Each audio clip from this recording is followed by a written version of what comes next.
pantallas de cine y televisión. En esta ocasión vamos a compartir el espacio con el doctor Ángel Alfonso Macedo Rodríguez, con Alíber Fernando Escobar Susano, con Isabel Lincoln Stranger Sendis y yo voy a estar, Noé Sotelo Herrera.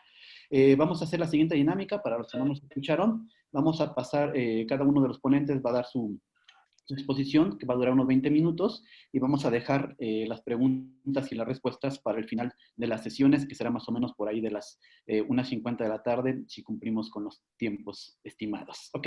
Bueno, entonces voy a empezar a presentar al doctor Ángel Alfonso Macedo Rodríguez, quien viene de la Universidad Autónoma Metropolitana, Campus Iztapalapa, y que nos va a presentar una ponencia titulada Dark, una serie marginal del mainstream.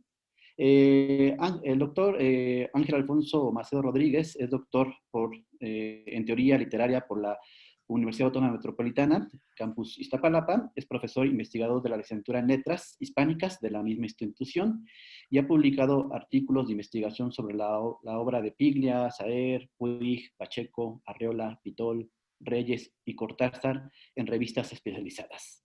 Una línea de investigación actual se enfoca en las relaciones intersexuales entre literatura y series de televisión, que ha producido 2 artículos sobre Breaking Bad y True Detective, así como el volumen colectivo Alerta y Spoiler, Televisión y Nuevas Tecnologías, editado por la Universidad La Salle Pachuca en el año 2019. Así que le damos la bienvenida al doctor Ángel Alfonso y lo escuchamos con toda la atención del mundo. Muchas gracias, doctor.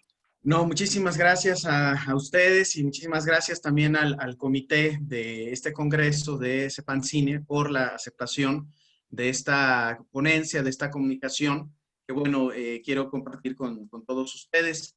Voy a empezar con algunos fragmentos de mi intervención y después voy a poner un tráiler de la serie Dark, que es precisamente, como ya se comentó, bueno, la serie de la que voy a hablar.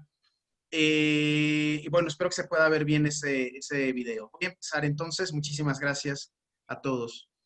Bueno, pues a manera de introducción, podríamos hablar entonces de que en la historia de la literatura, el predominio de la novela sobre la poesía, el cuento, el ensayo y el teatro ocurrió desde el siglo XIX.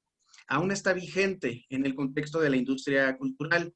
Su fuerza depende de la representación de la realidad como un aspecto que se le exige a propósito del concepto de verosimilitud.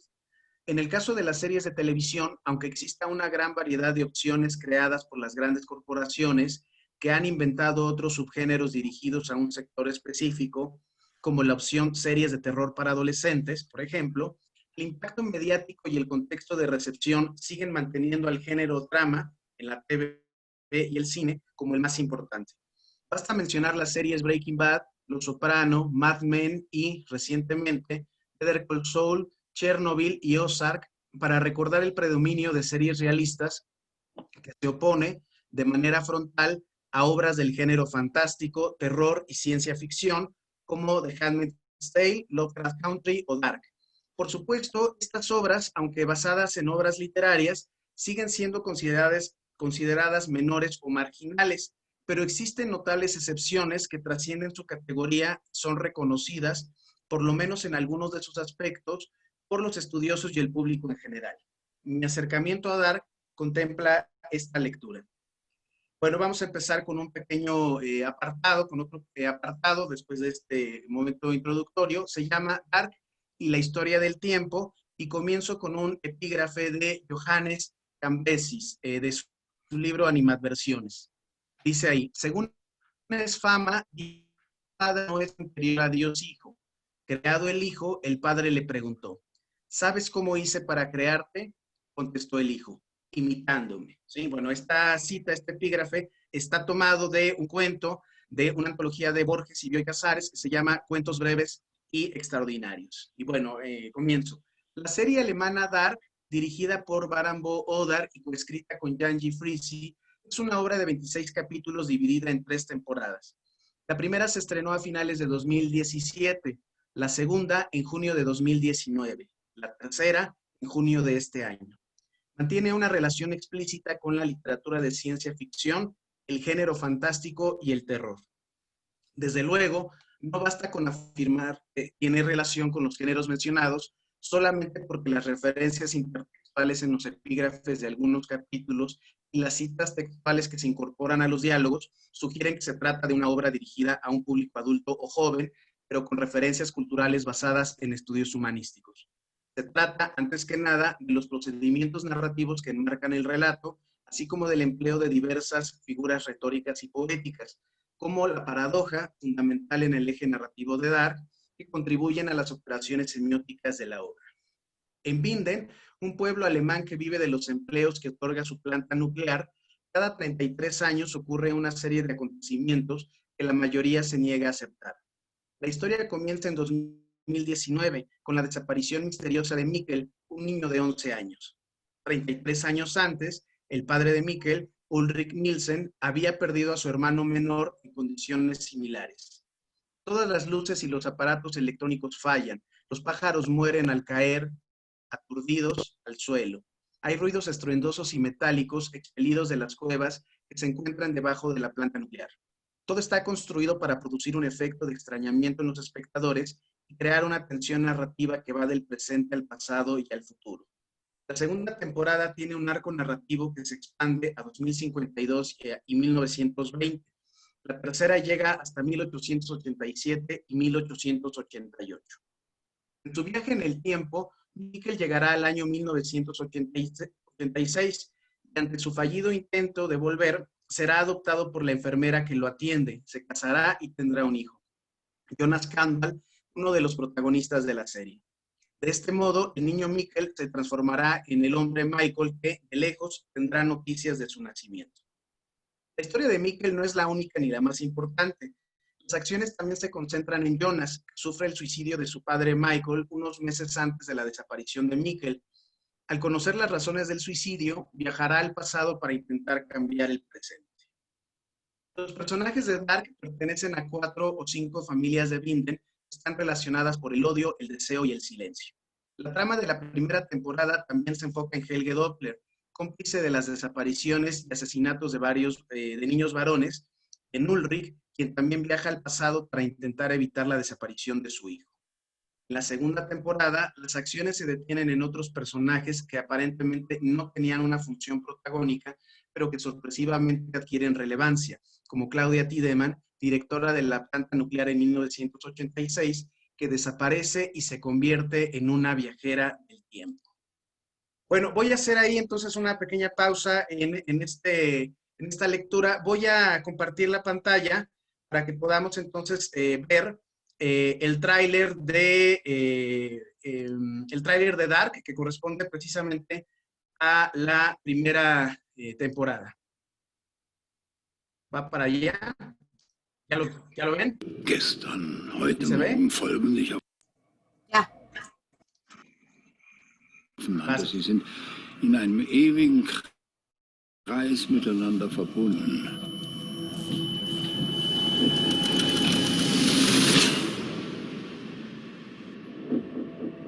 Schon vor Wochen ist in der Kleinstadt Winden ein 15-jähriger Junge auf mysteriöse Weise verschwunden. Und nun alarmiert ein weiterer Vermisstenfall die Bürger der Stadt. Keine Spur, nichts. Als hat er sich in Luft aufgelöst. Alles ist genauso wie vor 33 Jahren. Alles wiederholt sich.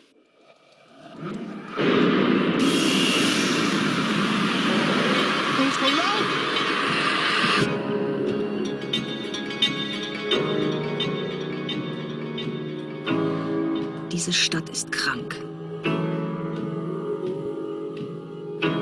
Und wir alle sind ein Teil davon.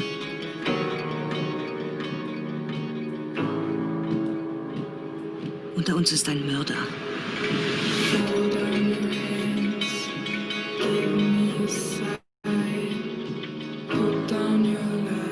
Nicht nur die Vergangenheit beeinflusst die Zukunft, sondern auch die Zukunft die Vergangenheit. Tick, tack, tick, tack.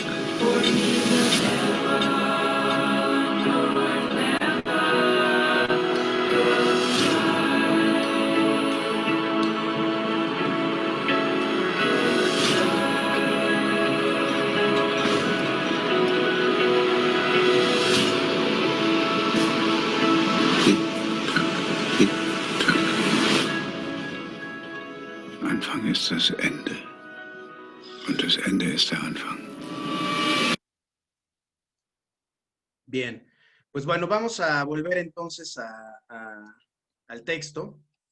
Y bueno, pues ahí podemos identificar algunos aspectos que desde luego serán recurrentes en toda la serie.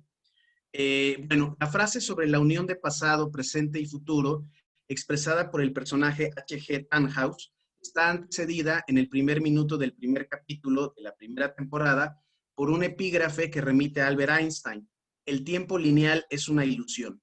En los primeros minutos del capítulo, la toma aérea de Winden con el fondo de la planta nuclear anticipa el acercamiento a un refugio en cuyos muros cuelgan las fotografías de los habitantes del pueblo, que corresponde a 3 momentos representativos: niñez, adultez y vejez. No todas las series de fotos están ordenadas cronológicamente. El refugio, se sugiere, está ocupado en el futuro, en el año 2052, después del desastre nuclear de 2020. Uno de los símbolos fundamentales del relato es la etiqueta, pues sugiere la relación indisoluble de varios momentos de 2019, 1986 y 1953. Si analiza su estructura, se observa que los espacios asignados a los años pueden rotar y por lo tanto no hay orden cronológico ni una línea de tiempo precisa. Dark pudo haber comenzado en 1986 o 1953, pero inicia en 2019 porque la etiqueta podría expandirse a 2052 y 1920. En 2019 se origina el desastre nuclear que dará lugar a la catástrofe en 2020, en la que, en el salto temporal al futuro, 33 años después, Winden y el mundo entero se encuentran en una fase posapocalíptica. Debido a su estructura narrativa y sus numerosos personajes que conviven desde el siglo XIX hasta el siglo XXI, Dark obliga al espectador a crear un árbol genealógico y revisar hasta dónde llegan las vidas de los integrantes de las 4 familias principales de la historia. Además, las referencias intertextuales no solo apuntan a obras literarias con las que la serie establece un diálogo, también hay citas textuales y alusiones claras a la obra de los físicos cuánticos. Estas referencias, provenientes del campo literario y del campo científico, se cruzan para producir personajes de la ciencia ficción, como el inventor H.G. Tannhaus, cuyas siglas remiten al autor de La máquina del tiempo, Herbert George Wells. De manera semejante a esta novela, la serie anuncia el desastre por venir. Los personajes que descubren que el tiempo es inseparable del lugar intentan anular el tránsito de algunos personajes siniestros que cruzan de una época a otra por medio de una extraña máquina del tiempo. Sin embargo, paradójicamente, al tratar de evitar que los sucesos se cumplan, terminan ocasionándolos. Ulrich, el padre de Mikkel, viaja al pasado para impedir la desaparición del hijo, pero se confunde en el laberinto subterráneo y llega a 1953, cuando el supuesto secuestrador es aún un niño. Los viajeros más intentan anular los hechos. Por un lado, aparece un extraño cuya identidad se revela como Jonas, quien ya es adulto, y Claudia, la exdirectora de la planta nuclear, que ha pasado varias décadas saltando de una época a otra. Ambos le piden al joven inventor Tannhaus en 1953 que ejecute el diseño que ellos le llevan, que requiere ciertas cantidades de cesio robado de los desechos nucleares y ciertas cantidades de litio provenientes de la tecnología de los teléfonos smart del siglo XXI. El joven Jonas, el de 2019, también buscará a Mikkel para detener las consecuencias de su viaje al pasado, pero también fracasa. Además, en la segunda temporada, Jonas viaja al momento exacto en que su padre se suicidará, pero descubre que para evitar el desastre nuclear no debe impedir el suicidio, sino propiciarlo, por lo que acepta que el padre muera para que las acciones en el futuro realmente puedan cambiar, ¿no? De ahí, por supuesto, la paradoja como una de las figuras fundamentales en la serie. Algunos de los elementos temáticos que conforman la trama, como el laberinto de las cuevas, la obra de teatro sobre Ariadna que interpreta a Marta, la otra protagonista, las bifurcaciones físicas y metafóricas del pasado, presente y futuro, así como la posibilidad de transformar el pasado, remiten a la obra de Jorge Luis Borges, sobre todo algunos de sus cuentos fundamentales, como La casa de Asterión y La otra muerte, su libro El Aleph. También apunta a sus ensayos Nueva refutación del tiempo, de otras inquisiciones, y El tiempo circular, de su volumen Historia de la eternidad. El primer cuento narra una versión alternativa de Asterión, el minotauro encerrado en el laberinto, desde el punto de vista del monstruo. Tal como en Dark, Marta interpreta a Ariadna, cuyo monólogo sugiere la importancia de su punto de vista y su lugar central sugerido desde el título de la obra.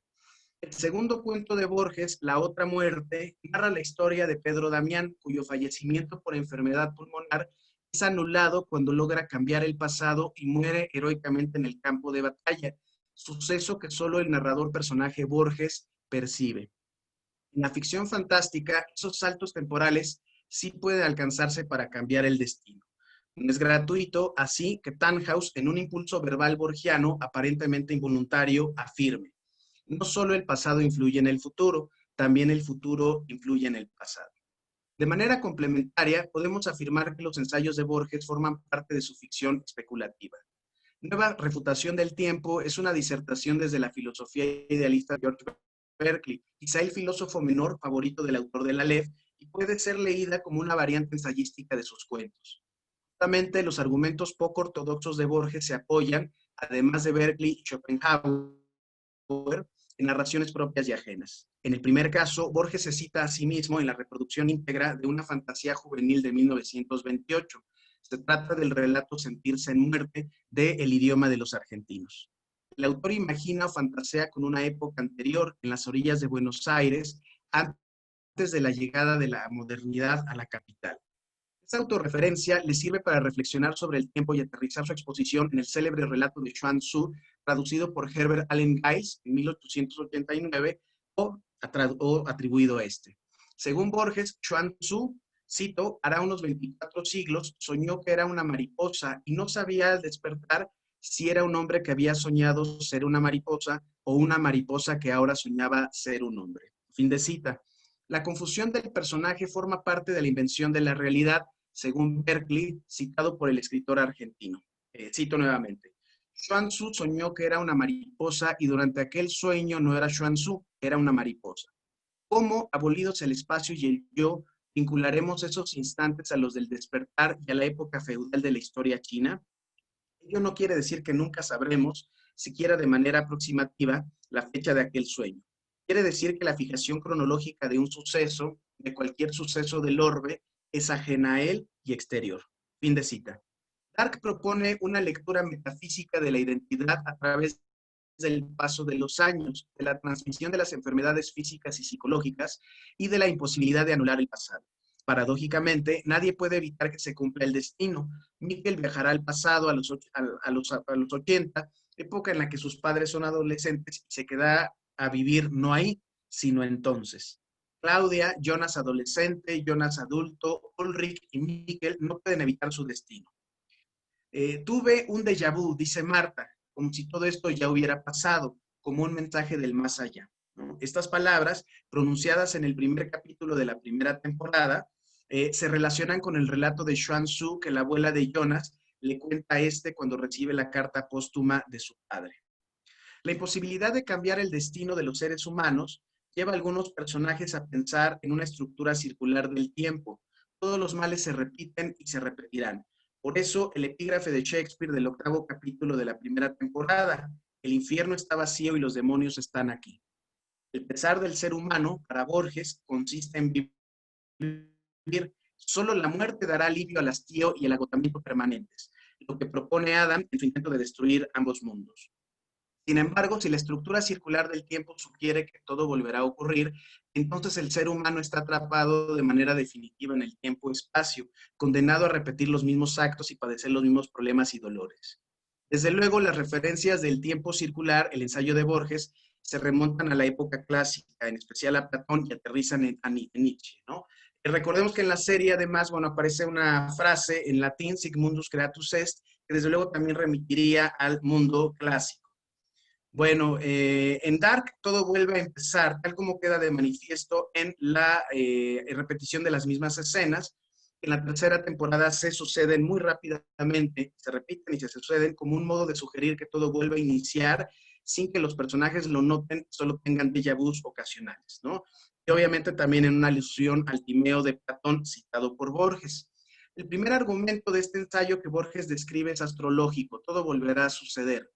Cito, en 1643 Thomas Brown declaró que en una de las notas del primer libro de la Religio Medici, Año de Platón, Plato's Year, es un curso de siglos después del cual todas las cosas recuperarán su estado anterior y Platón, en su escuela, de nuevo explicará esta doctrina. Fin de cita. La segunda doctrina de carácter algebraico es la más patética según Borges. La divulga Nietzsche con cierta negligencia. Un número n de objetos es incapaz de un número infinito de variaciones. Más sostenible es la hipótesis de David Hume y del pensador y activista Louis Auguste Blanqui, también citado en La trama celeste, uno de los cuentos fantásticos de Adolfo Bioy Casares. Y bueno, Borges cita a estos autores. No imaginemos la materia infinita como lo hizo Epicuro, imaginémosla finita. Un número finito de partículas no es susceptible de infinitas transposiciones, es una duración eterna. Todos los órdenes y colocaciones posibles ocurrirán un número infinito de veces. El mundo, con todos sus detalles, hasta los más minúsculos, ha sido elaborado y aniquilado y será elaborado y aniquilado infinitamente. Fin de cita. Con la exposición anterior, Borges sugiere que no existe la individualidad y que las acciones humanas son obras del mismo hombre. Cito: si los destinos de Edgar Allan Poe, de los Vikings, de Judas Iscariote y de mi lector secretamente son el mismo destino, el único destino posible, la historia universal es la de un solo hombre. En Dark, los destinos entrelazados de los personajes parecen no tener modificaciones, por más que algunos busquen cambiarlos. Ellos se encuentran a sí mismos con otras edades en distintas épocas, lo que remite nuevamente a Borges y a otros cuentos fantásticos, como El Otro y 25 de agosto de 1983. Sus doppelgangers del futuro, los más viejos, son los más sabios. Intentan detener a sus dobles más jóvenes para que impidan o dejen pasar un acontecimiento y así puedan revertirse los sucesos. Nada de esto ocurre y todo se desencadena para que Jonas viaje a 2052, a una tierra distópica, después a 1920 para conocer a su doble anciano, a Adam, volver a 2019 y saltar de ahí a 2020 para hacer cumplir lo que antes había pretendido evitar, ahora en compañía de la Marta del mundo paralelo, quien ha asumido una posición mucho más activa y ante la inexistencia de Jonas en su mundo, se propone enmendar los errores ajenos y propios, pero en realidad ambos personajes con sus acciones mantienen el orden circular y eterno de sus mundos en un infierno perpetuo en el que son manipulados por sus dobles ancianos, Adán y Eva. Precisamente la tercera temporada expande la narración a un universo paralelo que complementa al primero. Son dos mundos creados por el error de Tannhaus, quien inventó otra máquina del tiempo distinta a la vista anteriormente. El colapso produjo que su mundo se partiera en dos universos paralelos donde todo se repite. La primera y la segunda temporadas plantean los viajes en el tiempo y la imposibilidad de cambiar los hechos. La tercera se amplía a un universo paralelo que desde siempre, ¿no?, desde el accidente de Tannhaus, ha intervenido y alterado la vida del primer universo, el de las dos primeras temporadas. Para restituir el universo original donde se originó el error, los protagonistas, Jonas del universo 1 y Marta del universo 2, deben entrar a aquel a través de un resquicio generado en el momento en que Tannhaus activa la máquina del tiempo por primera vez. Bueno, me quedan unas conclusiones, no sé si haya tiempo todavía, o ya me pasé. Nos hemos pasado un par de minutos, pero si quiere concluir brevemente, por favor, gracias. Muchísimas gracias, sí, no tardé. Bueno, los géneros menores, en especial el fantástico y el terror, a propósito de Dark, funcionan como géneros revolucionarios cuya posición marginal permite trabajar los temas con cierta libertad. En la primera temporada de Dark, la ambigüedad de lo que ocurre, uno de los signos característicos de la literatura fantástica, sobre todo en el caso de Jonas Campbell, sugiere una especie de locura provocada por los viajes en el tiempo, pero también por la psicosfera nociva producida por el ambiente hostil del pueblo de Vinden, que depende del trabajo de todos los empleados de la planta nuclear y que al explotar siembra la enfermedad, la muerte y el fanatismo religioso de los sobrevivientes. La maldad se encuentra en la naturaleza misma, en los orígenes de la aparición del hombre en la tierra. La vegetación invade el espacio doméstico, la geometría racional de los jardines, condominios, puentes y bosques. Debajo de la planta nuclear se encuentran las cuevas que permiten los saltos en el tiempo. Todo ocurre y volverá a ocurrir. En la obra de Bo Odar y Frissi, las historias familiares están marcadas por el egoísmo y la manipulación de los padres sobre los hijos. Solo el sacrificio individual de Claudia y de los jóvenes Marta y Jonas permitirá la salida del círculo infernal de la triqueta, que no solo sugiere 3 épocas y 3 momentos, también indica los 3 universos, el original donde Tannhaus intenta recuperar a su familia a través de la invención de su máquina del tiempo, el de Jonas y Adam con los personajes más activos en el segundo universo, el de Marta y Eva como sus pares femeninos activos en el tercer mundo. ¿Sí? Y bueno, pues con eso concluyo. Entonces, muchísimas gracias por su atención. Muchas gracias, doctor Alfonso. Les recuerdo a todos los que nos están escuchando, que nos siguen en la transmisión, que tenemos la posibilidad de tener preguntas y respuestas al final de las ponencias, entonces pueden ir dejando sus comentarios, sus sugerencias o lo que ustedes quieran, sus preguntas en el chat. O también podemos hacer que al final cada quien levante la mano y si quiere tomar la palabra, pues puede hacerlo, ¿no? Vamos a pasar ahora con la segunda ponencia del día de hoy, que nos la va a compartir el doctor Alíber Fernández Escobar Susano, proveniente de la Universidad Autónoma de la Ciudad de México.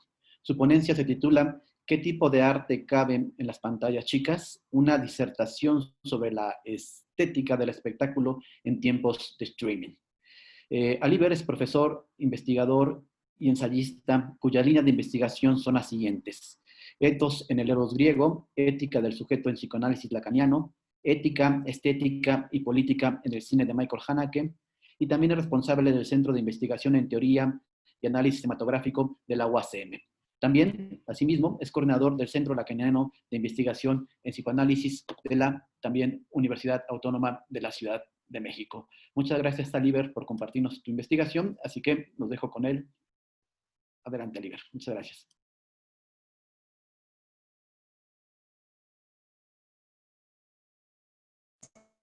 Está apagado tu micrófono, Alíber. Alíber, está apagado tu micrófono. Perdón. Muchas gracias a Noé y a todos los participantes y también al público que tenemos acá. Voy a comenzar con un epígrafe. La sociedad se ha proclamado oficialmente espectacular. Ser conocido al margen de las relaciones espectaculares, eso equivale a ser conocido como enemigo de la sociedad. Guy Debord. Después de medio siglo, sabemos que la sociedad del espectáculo no era un delirio debordiano, sino una forma de denunciar un dominio ideológico que los propietarios del mundo, como les llama, tienen sobre la realidad social, política, económica, etc., cuya importancia reside en el espectáculo, en la relación que como espectadores establecemos a través de las imágenes, por lo que el espectáculo es en realidad un discurso, en sentido lacaniano, como forma determinada de hacer lazo. Se entiende así por qué el cine y la televisión son instituciones del espectáculo que han convertido las películas y las series en dispositivos políticos, al grado de que hoy Dominique Moissy reconoce estas últimas como equivalentes a las novelas del siglo XIX, porque su estética produce sensaciones y emociones individuales y colectivas que enlazan a los espectadores y delinean sus gustos, preferencias, maneras de pensar, actuar, relacionarse, emocionarse y sentir. Y de esa forma organiza su percepción y crea comunidades de goce que comparten tópicos y significados. Por eso, desde la primera mitad del siglo XX, Robin Collingwood pensaba al cine como un oficio y le adjudicaba el adjetivo de formulario, en tanto sus producciones le parecían genéricas, metódicas y con finalidades específicas. Desde la antigüedad, la palabra estética o aesthesis define un modo de experiencia de la percepción general que antecede lo artístico. Jacques Rancière ha insistido en recuperar su sentido griego original, que fue reducido a lo artístico por Alexander Baumgarten apenas en el siglo XVIII y posteriormente conferido a lo bello como conciencia de placer humano por Immanuel Kant, pues considera acertadamente que no debe reducirse al mero gusto y complacencia, sino ligarse también a todas sus consecuencias. Sin embargo, algunos teóricos como Stanley Cavell han defendido la estética hollywoodense como modo de expresión y presentan como pruebas que ese cine suele enlazarnos y hacernos mejores. En ese mismo sentido, afirmaba que si su potencia estética no era percibida, el problema era del espectador. Sin embargo, me parece que esta postura confunde comunidad política con sociedad de consumo, y en su afán de contradecir al modernismo crítico, para reivindicar sus gustos, reduce el significado de lo político y se limita a analizar solo las consecuencias positivas. Esta reducción de la dimensión política a la capacidad de masificar puede ser ejemplificada en la conclusión del libro más reciente del crítico Pedro Ballín, donde afirma que, como el cine de Hollywood nos piensa como sociedad, es más político que el cine de autor, porque es menos individualista. Afirmación a la que habría que replicar que el hecho de que el cine nos vincule tiene que ver con que es espectáculo, y esto no es necesariamente un argumento positivo, como ya demostró Debord. Y aunque a veces la estilización, como llamo aquí a la estetización benjaminiana de la política, puede tener efectos políticos convenientes y democratizadores, tal como Ballín considera a la emancipación de la mujer a partir de cierto cine de la primera mitad del siglo XX, otras muchas afecta en sentido contrario. Así, aunque Quentin Tarantino argumente que todo espectador sabe bien que lo que ve en pantalla es ficción y no tiene consecuencias en la realidad, la verdad es que a través de la estilización el espectáculo no solo determina gustos y sensibilidades, sino principalmente modalidades de lazo social, que van más allá de la advertencia del espectador e incluso de muchos directores, y que tienen nefastas consecuencias, como Michael Haneke ha señalado repetidamente. Por esa razón, es imprescindible disertar sobre la importancia de la forma, la fórmula estética y sus efectos políticos colaterales. Uno de los ejemplos más populares y accesibles sobre este problema son las obras de Oliver Stone. Todos aquí sabemos que el director es considerado y vanagloriado por muchos como políticamente correcto, sin reparar en que si lo estético es político, no es solo porque la trama lo sea, sino principalmente porque la forma lo es. Por consiguiente, hay que advertir que la forma atractiva de la representación no solo nos hace perder la noción de sus efectos sociales, sino también de las consecuencias que tienen las relaciones que se establecen entre las propias imágenes y para con el espectador. Todos aquí podrán recordar la forma en la que Stone presenta su biopic sobre Snowden. Es igual de excesiva que la de muchas series de plataformas digitales. Por tanto, aunque el tema generaba muchas expectativas políticas, su forma resultó tan vulgar, placentera y espectacular que impidió el acontecimiento estético. Entendido aquí como la experiencia de absorción, en el sentido bresoniano, a partir de la manifestación directa de la imagen, en sentido tarkovskiano, y del advenimiento de la imagen en el sentido godardiano. Es decir, un acontecimiento efecto de la creación fílmica que ante su contacto transforma el modo de ver y de pensar en relación a la forma contenido y ubica al espectador en una posición ético-estético-política distinta a la que tenía antes de ver el filme.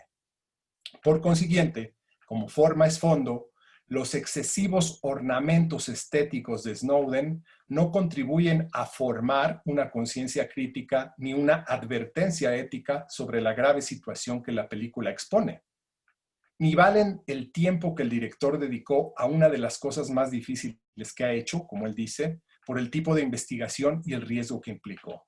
Es decir, mucho ruido y pocas nueces, ya que, dado su exceso, no permitieron que el espectador interviniera en la construcción del sentido y a partir del visionado tomara iniciativas, porque obturaron su oportunidad de experimentar el acontecimiento estético, haciendo que la dimensión política se redujera a la complacencia y el problema se percibiera como una ficción más entretenida y distractora de la realidad, cuyos efectos más comunes se resumen en la sensación de que lo que vimos no tiene nada que ver con nosotros y no podemos hacer nada para cambiarlo porque es ficción. Así, el filme es un claro ejemplo de la paradoja estética basada en que mientras más real, bello e inmersivo nos acontece, menos acontecimientos en la realidad produce. El exceso de ese espectáculo, extraordinariamente abrumador como le llama Alain Badiou, comenzó a ser sintomático cuando, a partir de la apropiación que de las vanguardias hizo el cine de Hollywood y después la televisión, a través del abuso de la intertextualidad, la cámara en mano, la autorreflexividad, la fragmentación, la ironía, la división de la pantalla, la parodia, el zoom, el pastiche, la secuencia acelerada, el primer plano, etc., con la mera finalidad de entretener, complacer, distraer y por supuesto vender, vació la sustancia fílmica y anuló el acontecimiento estético esperado en el encuentro imagen-espectador, ahorrándole así el trabajo intelectual sensorial para el que originalmente habían sido diseñadas esas estrategias vanguardistas, y convirtiéndole así en una experiencia despolitizante, manipuladora y tendenciosa, incluso aunque hablara de política y fuera radical, como Paul Bull y Dave Wagner llaman al Hollywood de izquierda. Tal como señala Joshua Meyrovitz a través de la Medium Theory, la estética es una política, pero no solo por los ornamentos que dan poder a sus mensajes, sino principalmente por los efectos que conllevan. Pues los medios electrónicos afectan el comportamiento social, no a través del poder de sus mensajes, sino reorganizando los entornos sociales en los que la gente interactúa y debilitando la otrora fuerte relación entre el lugar físico y el lugar social.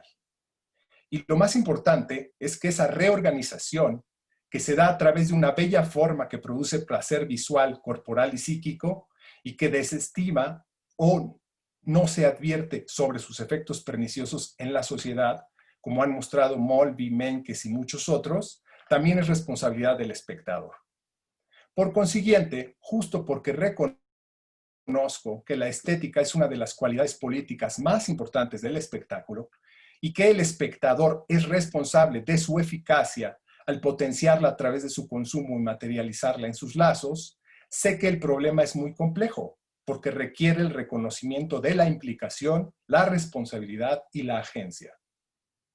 Pues Martín Joly ya nos había advertido que la interpretación y apropiación depende más de nuestras expectativas, deseos y sistema de creencias que del contenido de los mensajes. Y por eso Hollywood puede ser liberal, radical, de izquierda e incluso muy crítico, irónico e irreverente a través de sus contenidos, mientras mantiene sus formas los más sofisticadas y excesivas posibles. Pues sabe bien que esa estética abrumadora es la clave que le permite mantener el capital, el poder y el control a través de espectadores que diario y a todas horas demandan su producción. Así, podemos reconocer que la supuesta sumisión y pasividad por parte del espectador, que estuvo muy en boga en la segunda mitad del siglo pasado, era en realidad una fantasía. Pues si bien el mismo Louis Althusser decía que el sujeto era un ser sometido, es decir, sujetado a una autoridad superior y por tanto desprovisto de toda libertad, y esa idea coincidía con las nociones que el modernismo crítico de la primera generación y el contracine tenían sobre un espectador necesitado de emancipación a través de la forma fílmica, también añadía que, salvo la de aceptar libremente su propia sumisión, hecho que revela que aunque no estuviese advertido de ello, era su responsabilidad y por consiguiente había agencia. Entonces, si podemos reconocer que el espectador no es inocente, sería muy ingenuo, por decirlo menos, pensar que Hollywood sí lo es, solo porque contribuye a hacer comunidad, enaltece la moral y da esperanza sobre el futuro, sin pedir nada más que dinero a cambio. Así como también asumir que el cine tiene la labor principal de distraernos de la realidad que es hostil y displacentera, y que, como dicen, para ocuparnos de los verdaderos problemas existen otro tipo de fuentes como los libros. Pues si el espectáculo, como régimen ordenador del mundo y repartidor de lo sensible, domestica y normaliza a través de la cultura de masas, es porque tiene intereses e incidencia en los demás ámbitos de la vida, que van más allá de la industria del entretenimiento. Y nosotros, al complacernos a través del mismo, somos responsables de sus consecuencias en tanto disfrutamos y demandamos lo que produce. Todas y cada una de las películas y series que se producen en esta industria son, por condición, en primera instancia e independientemente de la orientación ideológica de sus contenidos, objetos de consumo, porque buscan la satisfacción absoluta y garantizada de los clientes espectadores, con el objetivo de recuperar inversiones, generar utilidades y efectos sociales a través de su segregación en públicos diversos. Por eso, hacer una película sobre la revolución, una serie sobre la detención de Julian Assange o un documental sobre la perversidad de las redes sociales, con esa forma estética no va a producir ninguna revuelta ni rectificación subjetiva, ni mucho menos un dilema. sino solo satisfacción y catarsis. Así, la estética del espectáculo unifica a las masas a través del contagio histerizante, la fascinación y la distracción, materializadas hoy en una cobertura mundial, con un dominio total de lo sensual, presupuestos dispendiosos, producciones preciosas y colosales, equipos de realización descomunales, estandarización de los gustos, argumentos fáciles, exageración de lo visual en detrimento de lo narrativo, dramatúrgico, etc. Estética que a partir de la segunda mitad del siglo pasado se agudizó porque la discursividad capitalista, en la cual todo marcha demasiado rápido, introdujo el cine en la televisión e inventó las series, que desde finales del siglo pasado implementaron una programación ininterrumpida, temporadas inacabables, sucesión episódica incesante y sin cortes, explotación excesiva de los apetitos, etc., cuyo efecto más importante fue que ya no necesitaban unificar a las masas físicamente como las novelas del siglo XIX. Nadie podría negar que el cine y las series son bellos y sofisticadamente elaborados, pero tampoco podría negar que la predilección por esa estética es un problema político, porque tiene efectos sociales. Sobre todo, cuando el objeto de consumo contemporáneo, por más virtudes estéticas que tenga, ya no juega con el deseo para enlazarnos eróticamente, sino que lucra con el goce idiota universalizante que nos trata como meros consumidores y nos desanuda del mundo, privándolos no solo del acontecimiento estético, sino de la comunidad misma, arrojándonos a la común unidad de Netflix, como le llama Alicia Donji. Este goce estético autoerótico que elimina la condición de lo imposible nos hace cínicos e indiferentes. De ahí que hoy para nadie sea nuevo ni lamentable, mucho menos preocupante, saber que el exceso y la responsabilidad no están solo del lado de la industria cultural, como le llamaron Adorno y Horkheimer, ni sea solo responsabilidad de unos pocos cínicos, como les decía Althusser, sino también de nosotros, los espectadores. Lo anterior me lleva a concluir con una denuncia de ese tipo de estética, que llamo estética ibris. Forma sensible de lo que se ofrece, tanto en el cine como en las series, a través de un exceso de las consideraciones estéticas hacia el espectador, que lo abruman mediante objetos que consume y disfruta al hacerlos totalmente accesibles, seductores y adictivos, produciendo múltiples posibilidades de sentir. Si desde el siglo pasado sabemos que toda estilización tiene efectos inadvertidos, es necesario preguntarnos constantemente por las consecuencias de la estética ibris, cuestión que hoy resulta extremadamente difícil, pues dada la dominación del espectáculo, sería equivalente a preguntarnos sobre las consecuencias de la política nazi siendo parte de las Schutzstaffel. Recordemos que, como señaló Hannah Arendt, los operadores nazis no eran malos, porque el mal era banal, normal y además era ejecutado irreflexivamente, como una forma de hacer lazo en tanto obedecía al discurso del amo. Vemos entonces que es exactamente la misma lógica del espectáculo, por lo que los usufructuarios de la estética ibris tampoco son malos, dado que el espectáculo resulta banal, normal y es disfrutado irreflexivamente, en tanto obedece a un discurso que, sin embargo, hoy ya no es del amo, sino del capitalismo, y eso es lo que le da las particularidades que lo hacen más problemático. Sin embargo, el hecho de que algo sea legal, banal, normal, dentro de un contexto, no significa que no tenga consecuencias. En el caso de Adolf Eichmann, esto es muy claro y Arendt la resume de esta forma. Tal alejamiento de la realidad y tal irreflexión pueden causar más daño que todos los malos instintos inherentes quizás a la naturaleza humana.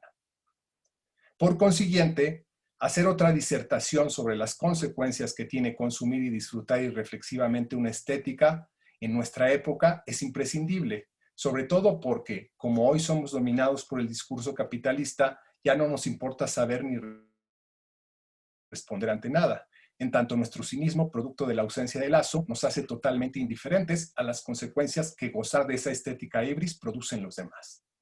De ahí que seguramente esta disertación no implicará ningún problema, ningún síntoma, ninguna discusión, ni tendrá más consecuencias que haber distraído o, en el mejor de los casos, entretenido por Zoom y de manera gratuita a una pequeña audiencia por 20 minutos. Por eso, cuando me pregunto qué tipo de arte cabe en las pantallas chicas, me puedo responder que debe ser uno que, dominado por una estética híbris, solo busque la satisfacción individual y placentera, sin violar nuestro derecho al entretenimiento y la distracción. Porque la antiacción, la contemplación, la reflexión, la agencia, el displacer y el acontecimiento no caben en esas pantallas. Gracias.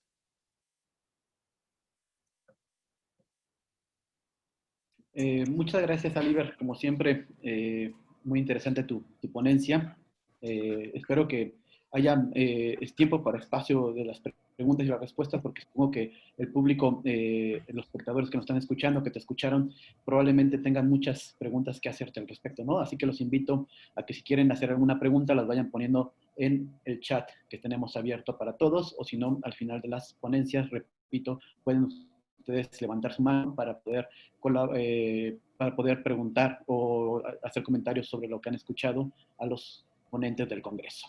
Ok, pasamos pues a nuestra tercera ponencia del día de hoy, la cual va a ser dictada por la doctora Isabel Lincoln Strange Resendiz de la Universidad Anáhuac Norte, y que va a estar titulada como la integración cinematográfica a la pantalla contemporánea.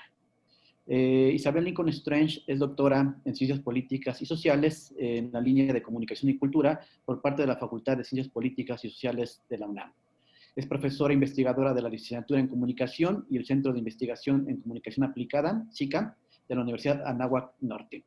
Tiene diversas publicaciones en libros y revistas y, que envidia, forma parte del Sistema Nacional de Investigadores Nivel 1. Dije envidia con toda la buena onda del mundo, doctora. Le damos la gracias, Noé. Vamos. Sí, es envidia entre comillas, ¿no? Porque ya nos quitaron la beca, entonces... Bueno, ya nos quitaron el apoyo económico. No, pero pues sí, muchas gracias, Noé. Pues le doy gracias a Sepan Cine nuevamente por incluirme en este congreso. A Lauro Zavala, que insiste de manera constante en que sigamos haciendo investigación en cine, nos invita y nos integra a este tipo de eventos, ¿no? Bueno, el título de mi ponencia es La integración de la pantalla cinematográfica a la pantalla contemporánea, una reflexión teórica, y voy a iniciar con un epígrafe. No se oye muy fuerte mi micrófono, ¿verdad? Porque aparte yo hablo muy fuerte, entonces no los quiero. Ok. Y inicio con un epígrafe que se llama Asistir, no asistir, a una función de cine. Es superior al objeto que se trata de ver, y es de Pierre Sorlán. Bueno, inicio. Observar la cultura y el mundo a través de la estrecha relación que mantienen con los medios de comunicación, según señala Lipovetsky, es una idea que surgió a principios del siglo XX con el cine, con la producción de una serie de relatos que serían comprendidos en la mayor parte del mundo. Esto se traduce en lo que el autor denomina como la cultura mundo moderna. El cine motivó la renovación permanente de los productos, los lenguajes y los consumos de masas. A la vez, señala el mismo autor, la televisión impuso el reinado de la imagen. Cito, con la televisión se impone la aldea global de McLuhan, el triunfo de la sociedad de la imagen y el hombre pantalla inaugurado por el cine. Fin de cita. No obstante, Lipovetsky subraya que la humanidad se enfrenta a la revolución digital y a la proliferación de pantallas. La tecnología y el hiperespacio condicionan las formas de la vida contemporánea. Por otro lado, Carlos Scolari, en su libro Hipermediaciones, señaló que el lugar tradicional del consumo de los medios de comunicación es el ámbito familiar, y este está sufriendo transformaciones que influyen en los procesos de interpretación. Este fenómeno se ha visto acelerado, cito, la convergencia tecnológica, la tecnología digital se ha vuelto ubicua y ha transformado los procesos de producción, distribución y consumo de contenidos, algo que ahora con la pandemia me parece que todos vemos de manera exponencial, ¿no? Para Scolari, las tecnologías digitales afectan nuestro sistema de significación cultural, específicamente el uso de la web, desplaza los límites entre lo público y lo privado, superponiendo los espacios individuales y los espacios colectivos.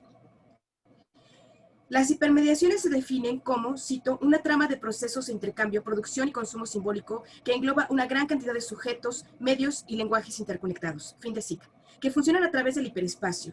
Los medios tradicionales se encuentran confinados al espacio al que pertenecen, pero aquí quiero hacer un paréntesis, ¿sí? Bueno, los medios tradicionales tienen que apostar a la hipermediación, ¿no? Pero lo que estamos viendo en la actualidad con la pandemia, y esto apenas lo incluí ayer en la noche en la ponencia, es una situación en la que otras formas de entretenimiento, como el teatro, por ejemplo, se ven obligadas a incorporar su puesta en escena, ¿sí?, al uso de las tecnologías y al uso de las redes sociales, ¿no? Bueno, es necesario reflexionar en la naturaleza tradicional del cine como medio de comunicación social, es decir, se asiste a las salas en grupos, incluso aunque el espectador acuda sin acompañantes. La experiencia del filme es individual, el rito de asistir a la sala cinematográfica en sociedad está arraigado a una forma de cultura. George Adul inicia su historia mundial exponiendo que el cine debe estudiarse como una forma de arte estrechamente ligada a la sociedad. Pierre Sorland, en su texto Sociología del Cine, señaló lo siguiente, cito, asistir, no asistir a una función, esa elección es superior al objeto que se trata de ver. Revela intereses, una actitud, relación con el medio que no se resume solo en el acto, tan sencillo de comprar una entrada y de sentarse. Sin embargo, precisamente a partir de este objeto se tienden redes, se construyen relaciones nuevas. Ir al cine es, indisolublemente, cumplir con el rito social e integrarse al conjunto de testigos de un espectáculo particular. Fin de cita. Si comprendemos la integración del cine al ciberespacio como una realidad resultado de lo que vivimos hoy en día, es necesario considerar no solo su naturaleza social y cultural, sino sus cualidades narrativas y estéticas a través de lo que Sorland denomina la pantalla pequeña, es decir, la televisión. Humberto Eco, en Apocalípticos e Integrados, apuntó que el cine se había habituado al relato televisivo y había adoptado posiciones encaminadas a otro tipo de narración. En contraparte, lo que se observa desde hace unas décadas es lo que la televisión adoptó como formas narrativas del cine. Los elementos estéticos propios de dicha forma de arte se insertaron en las narrativas televisivas y en el streaming. Como lo había anticipado Pierre Sorland, se trate de pantalla grande o de pantalla pequeña, ambos productos se insertan de la misma manera en nuestro aprendizaje intelectual. La diferencia consiste en que el cine proporciona además una experiencia, o sea, asistir al cine, una experiencia social, cultural y artística gracias a la pantalla grande, al espacio de la escena cinematográfica y al resto de los elementos que conforman la naturaleza del medio. Bueno, voy a otro apartado. El cine, el audiovisual y su relación con los procesos sociales contemporáneos. Quiero observar el transmedia y la participación del espectador. Elizabeth Evans, en su texto Transmedia Television, New Media and Daily Life, anota que la televisión es un estado de evolución de la imagen-movimiento y, por lo tanto, sus atributos no tienen una única definición. Entonces, es posible argumentar que casi todo producto audiovisual guarda un vínculo con la televisión y con el cine como medios de comunicación. La definición de televisión se ha modificado con el paso de los años, no solamente desde el punto de vista teórico, sino también desde el punto de vista práctico, técnico y comercial. Las investigaciones en torno a los nuevos medios tienen sus orígenes en la televisión.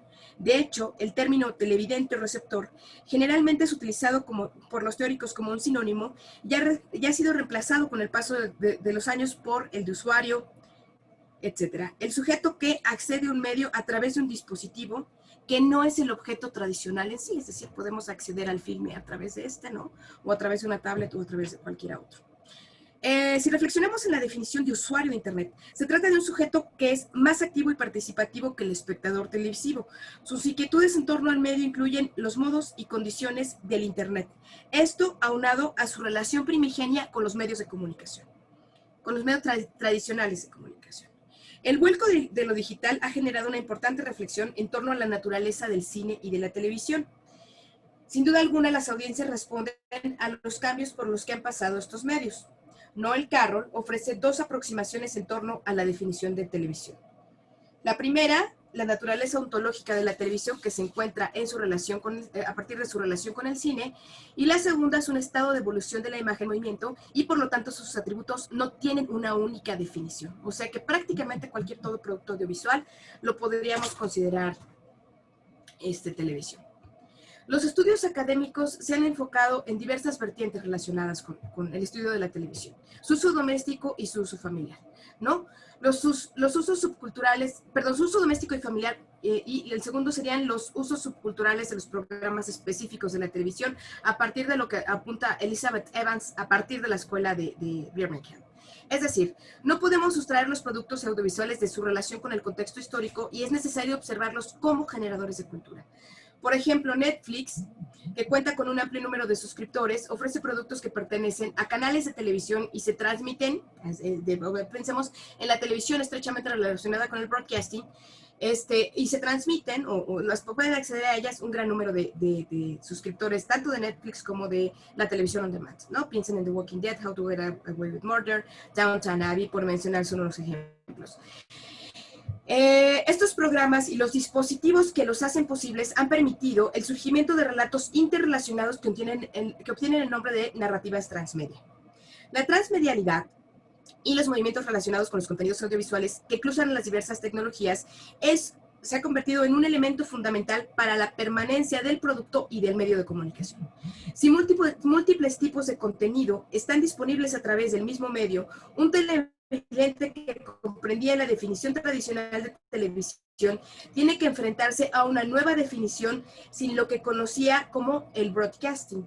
Lo mismo sucede con el cine. Puede acceder a diversos productos relacionados con un filme sin que estemos hablando precisamente del medio de comunicación desde el punto de vista tradicional. Es importante comprender la diferencia que existe entre las expectativas de la tecnología y lo que significa la transmedialidad. La televisión en la actualidad es un medio que permite la exploración de la narrativa a través de diversas plataformas. De alguna manera lo mismo sucede con el cine, es decir, el transmedia permite extender el relato a través de otros espacios que van más allá de lo narrado en el producto original. Considero que observar las cualidades de la televisión, del cine y del streaming como generadores de cultura, diagonal alta cultura, es un elemento esencial que nos permitirá comprender nuestra aproximación a estos medios en la sociedad contemporánea. Carlos Scolari anota que la narrativa transmedia puede definirse como un tipo de relato en el que la historia se despliega en múltiples medios y plataformas de comunicación en los que los consumidores asumen un rol activo en este proceso. Las narrativas audiovisuales de los últimos años, principalmente a partir del surgimiento de las plataformas de streaming, parecen contar con esta cualidad de manera irremediable. Los contenidos que se ofrecen al espectador cuentan con una amplia variedad, trailers hechos por los fans, ¿no? Páginas de internet, algunas en las que antecede el nombre wiki, piensen en Wiki Game of Thrones, ¿no? Cosas así. Reportajes que discuten contenidos en diversas plataformas, blogs, etcétera, ¿no? Incluso se crean narrativas interactivas como los videojuegos. Y esto lo voy a analizar a partir de un ejemplo de Black Mirror, ¿no? Bueno, un buen ejemplo de ello es la serie de ciencia ficción inglesa de Netflix, Black Mirror, creada en el 2011 por Charlie Brooker y específicamente la película Bandersnatch, dirigida por David Slade, y estrenada en el 2018. Esperen tantito, porque ya, mi garganta ya.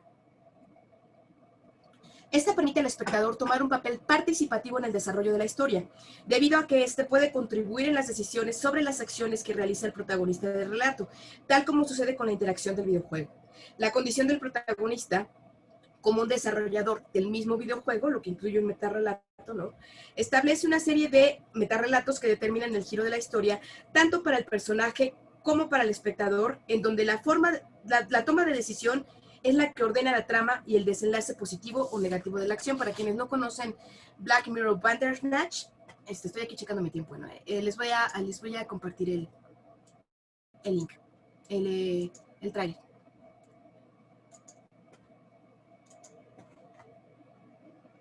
¿Lo ven, verdad? Bandersnatch. Bander what? Bandersnatch. Bandersnatch is a unique Black Mirror story in that it's interactive. You, the viewer, get to decide what's going to happen. It's actually quite complicated behind the scenes, but for the viewer, it's fairly straightforward. You are given choices. Will you go out of the door or will you jump out of the window? But there's myriad sort of timelines and story branches you can go down.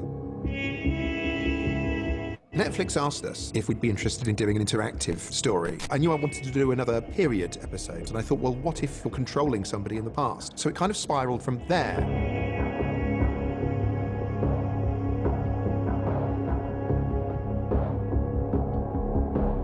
The past is immutable, Stefan. We can't choose differently with hindsight. The story itself focuses on a young guy called Stefan Butler. Stefan, sorry. That's all right, I get it all the time. Stefan is a video game coder, and it's a story about him trying to make his first game and get it published. Tucker's an entrepreneur, he's a bit of a hustler, and he's set up his company, Tuckersoft, and he's got basically a bunch of nerds in, and he's just working them dry, basically. I'm Colin, yeah? Yeah, I've played all of your games. Colin is a gifted games developer. He recognises a certain talent in Stefan. How did you know that?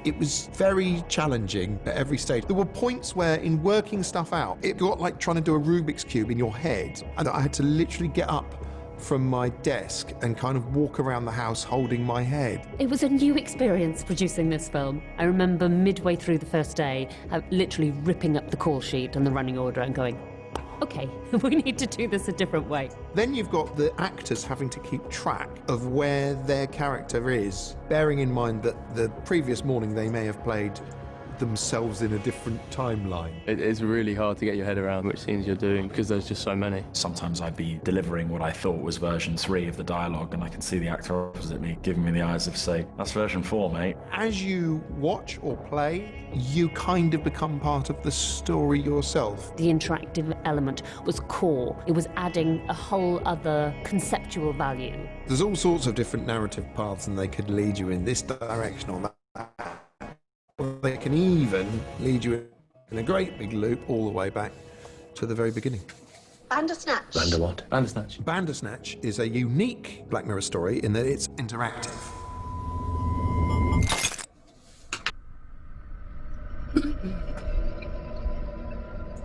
Bueno, dejo de compartir. Continúo. Múltiples historias a partir de la participación. De alguna manera es lo que desean hacer los espectadores a través del transmedia. En Black Mirror, lo audiovisual y la tecnología son temas fundamentales. En los relatos no existe una continuidad narrativa, sino que cada episodio expone una historia, con su inicio, desarrollo y desenlace, con un leitmotiv que coincide en cada uno. Los personajes se enfrentan al impacto del uso de la tecnología y las narrativas audiovisuales y el impacto que tiene las mismas en su vida. Estos establecen un vínculo estrecho con los temas mencionados, es decir, lo audiovisual y el uso de las tecnologías, mismos que los obligan a modificar su entorno. Bandersnatch cuenta con la temporalidad de un largometraje. No obstante, a diferencia de lo que sucede con el resto de los capítulos de la serie, en este se observa y se vive el impacto de los medios de comunicación en un contexto futurista en el que tiene lugar la diégesis. En el caso de Bandersnatch específicamente, el contexto es un poco complicado porque nos queda claro que estamos hablando de la década de los 80 con el desarrollo del videojuego. No obstante, el resto de los capítulos de Black Mirror acontecen en un futuro que parece ser no muy lejano, ¿sí? En un futuro próximo.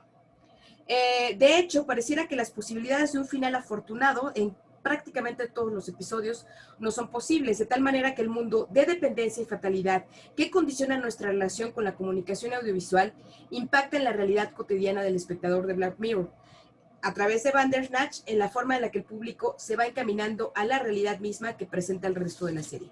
Es decir, tal como lo vemos en todos los capítulos de Black Mirror, en el caso de Bandersnatch, nosotros sí hacemos uso de la tecnología, nosotros tomamos decisiones con respecto a lo que va a pasar con el espectador y de alguna manera Black Mirror nos incorpora como espectadores, ¿sí? A el mundo de Black Mirror, ¿no? En esta serie es una fuerte crítica a nuestra relación con la narrativa de los medios y con la tecnología, al punto que pone de manifiesto lo expresado por los diversos teóricos de la comunicación. Recordemos que Lipovetsky anunció la fatalidad de la hipermodernidad a partir del impacto que tiene el consumo a través de los medios de comunicación en la sociedad, no solo desde una perspectiva cultural, sino también política y social. Cito: himno a las vacaciones, entertainment televisivo, telemasacre, política, espectáculo y espectáculo publicitario. Allí donde se sacraliza la abnegación, tenemos ahora la evasión y la violencia en Zoom. Y esto lo dijo recientemente, ¿no? Donde se santificaba la pureza de intenciones, tenemos los escalofríos de la violencia mediática y la frivolidad de las cosas. Allí donde se beatificaba la grandeza de superarse, tenemos el erotismo en autoservicio, las comodidades del confort, el poder disuasivo de la publicidad. En nuestras sociedades, los objetos y marcas se exhiben más que en las exhortaciones morales. Los requerimientos materiales predominan sobre la obligación humanitaria, las necesidades sobre la virtud, el bienestar sobre el bien. La era moralista tenía como ambición la disciplina del deseo. Nosotros lo exacerbamos. Exhortaban a los deberes hacia uno mismo, ahora hacia los demás. Nosotros invitamos a la comodidad. Fin de cita. Los productos audiovisuales forman parte de nuestra vida cotidiana, ya sea que se trate de productos streaming, contenidos en redes sociales, plataformas, televisión tradicional, salidas al cine desde el punto de vista tradicional. Los espectadores se insertan en una dinámica de interacción social y cultural. En este sentido, la transmedialidad juega un papel central en la construcción del mundo ficcional en términos de lo que llamamos hiperdiégesis y la creación de un vasto y detallado mundo narrativo y espacial. Y solo una fracción de ese espacio es directamente visto o se encuentra en el texto original.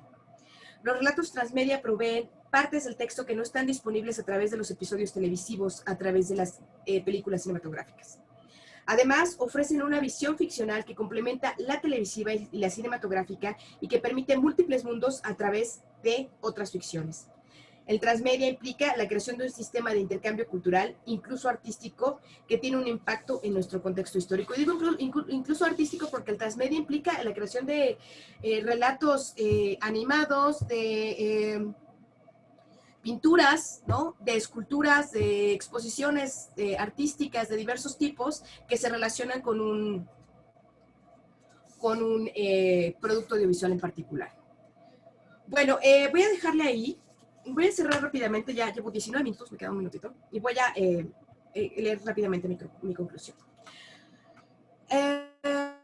Es importante reflexionar sobre las formas en las que nos relacionamos con los medios de comunicación y específicamente con los contenidos audiovisuales, debido a que estos permean todos los aspectos de la vida cotidiana. Anteriormente se cumplía de manera cabal la idea de Umberto Eco sobre que, cito, una determinada relación con el público conducida a través de un medio dado constituye calificar una expresión incluso en sus componentes estéticos. Fin de cita. En la actualidad, la actitud receptiva es diferente y si bien hace algunos años se encontraba determinada por el medio, en nuestros días se encamina a estar determinada por la forma independientemente del medio. Como señala Matelar, todo está condicionado por la ley de la oferta y la demanda. Además, como apunta mismo Lipovetsky, cito, el conflicto estructural del individualismo se juega el porvenir de las democracias. No hay en absoluto tarea más crucial que hacer retroceder el individualismo irresponsable, redefinir las condiciones políticas, sociales, empresariales y escolares capaces de hacer postergar el individualismo responsable. Fin de cita.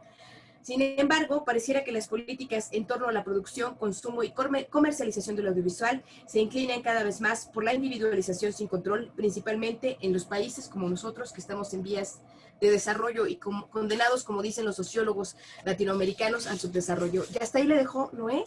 Te agradezco mucho y les agradezco mucho a todos su atención. Ya. Muchas gracias, doctora Isabel. Villanos se apoderan de la pantalla, dentro de la pantalla. Él es doctor en Teoría, Análisis y Documentación Cinematográfica por la Universidad Complutense de Madrid. Actualmente es docente en la Universidad Nacional Autónoma de México y de forma complementaria a su labor académica se ha desempeñado recientemente como guionista y como director de obras audiovisuales.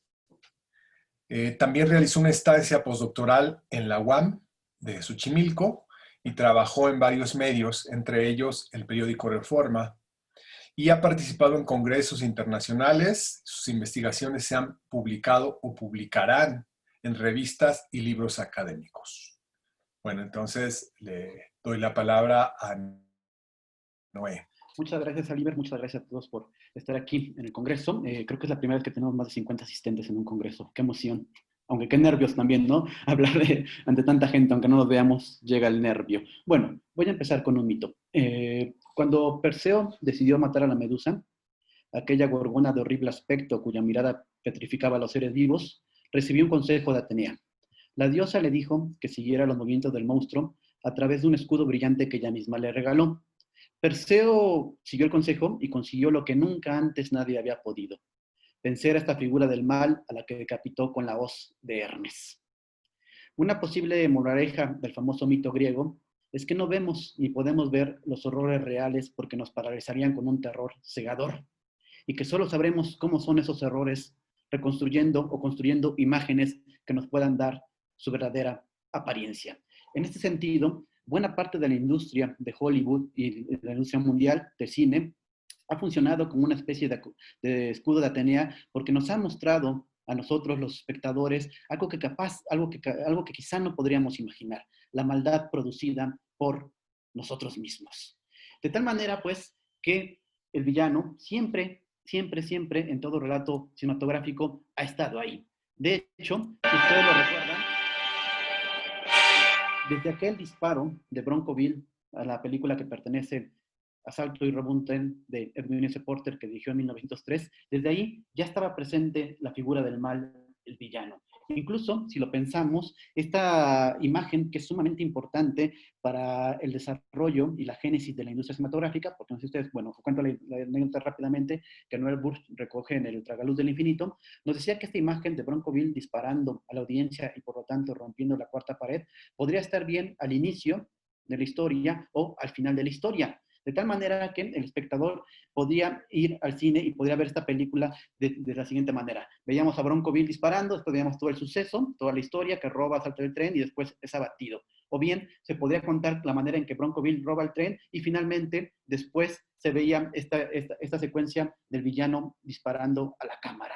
Evidentemente, el público, según cuenta Noel Burch y otros historiadores, nos dicen que el público le gustó mucho esta película y que iba masivamente, entre comillas, a los Nickelodeons a ver esta historia. ¿Por qué? Porque iba a sentir el terror provocado por esta figura del mal, que no solo robaba el tren, además regresaba, increpaba al público, rompía la cuarta pared y le disparaba directamente a ellos, a los espectadores. De tal manera que podemos decir que los villanos siempre han sido figuras muy importantes en la industria cinematográfica. De hecho, esto que se considera como la génesis de la industria, podríamos decir entre comillas, pues ya estaba presente ahí. Solo que cada época, cada historia, o cada época, como lo dice Bernard Sicher en su libro Historia del Mal, tiene sus propios protocolos, sus propios modos para representar eso que llamamos y exorcizar también el enigma del mal.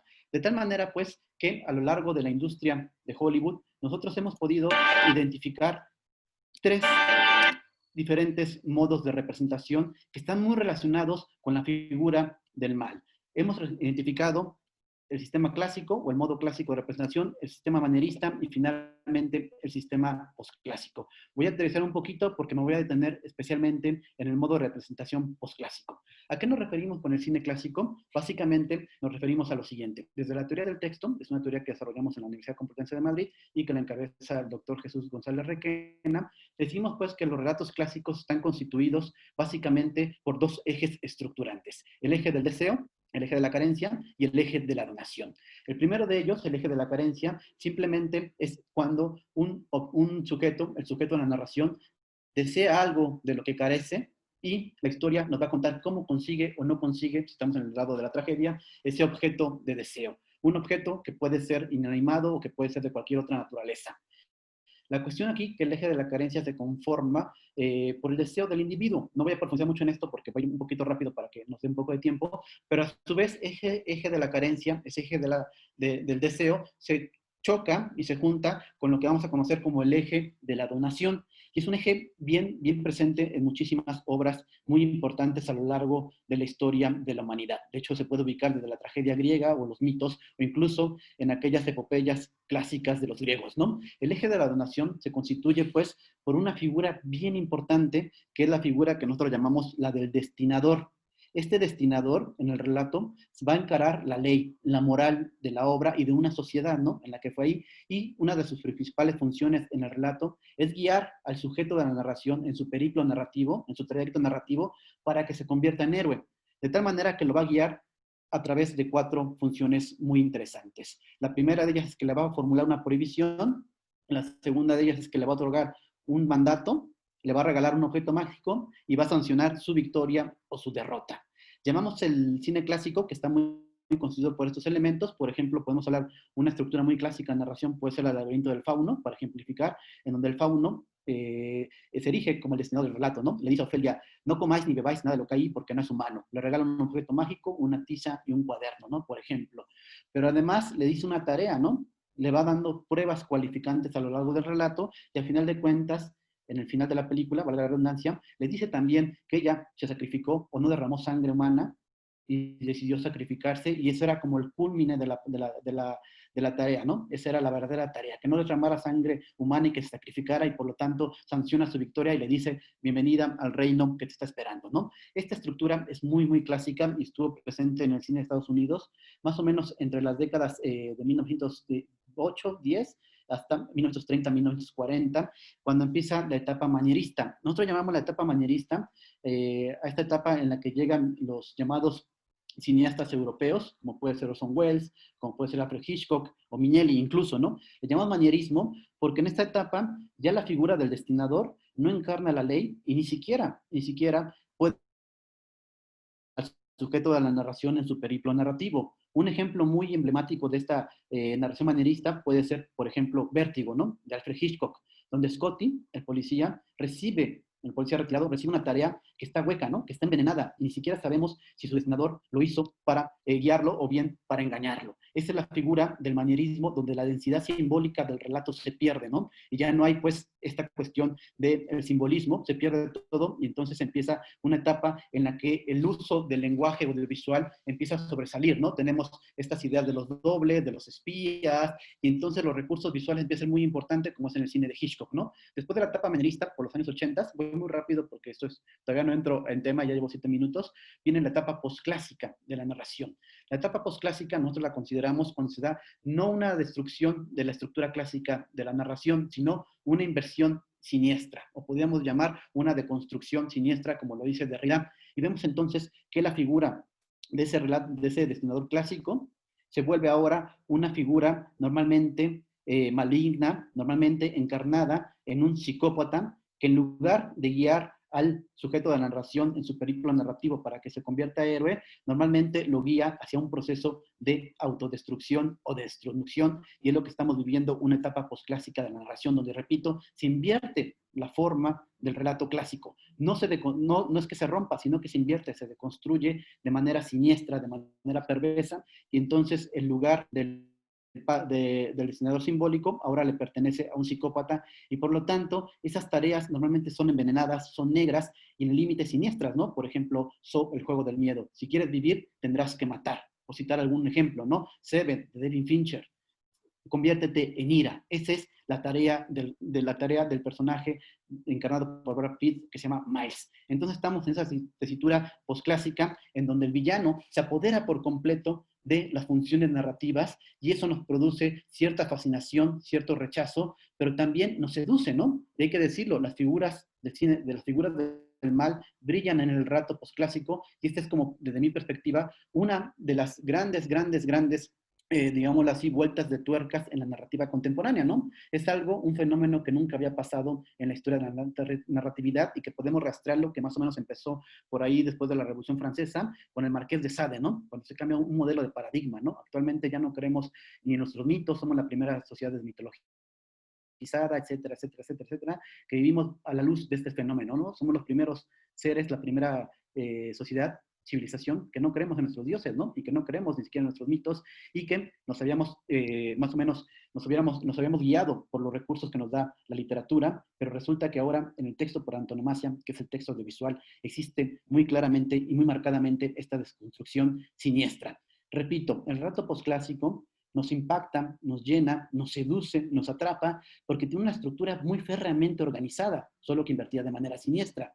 De tal manera que nosotros no nos aburrimos con este tipo de relatos, los vemos y los gozamos, ¿no? Los disfrutamos. Pero sucede algo que es bien importante, o ya entrando al tema, me quedan 10 minutos para hablar de lo que quiero tematizar el día de hoy. Es que estas figuras posclásicas, estas figuras siniestras de la narración, además de cumplir estas cosas que ya dije, resultan que es bien interesante, ¿no? ¿Cómo lo hacen? Porque hubo un tiempo en que la figura del mal únicamente estaba ahí como destinadora del relato, pero ahora también se apodera de todo, incluso del espacio de la enunciación. Mi hipótesis de este trabajo, pues, se las explico brevemente, es que estas figuras del mal se apoderan de todo, incluso digámoslo así, de la enunciación.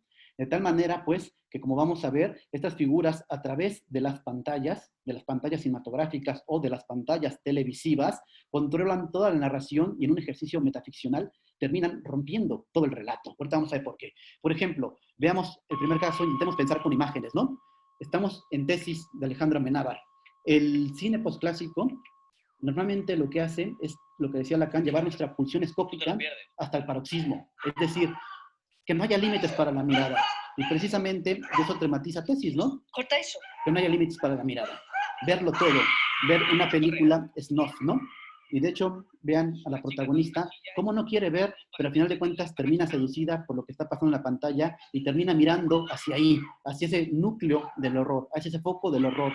Incluso es muy interesante porque si estos personajes en Tesis descubren quién es el asesino, es porque el asesino hizo cortes en la historia, de tal manera que no mostró todo, dejó ver algo, no dejó ver algo, cortó, y entonces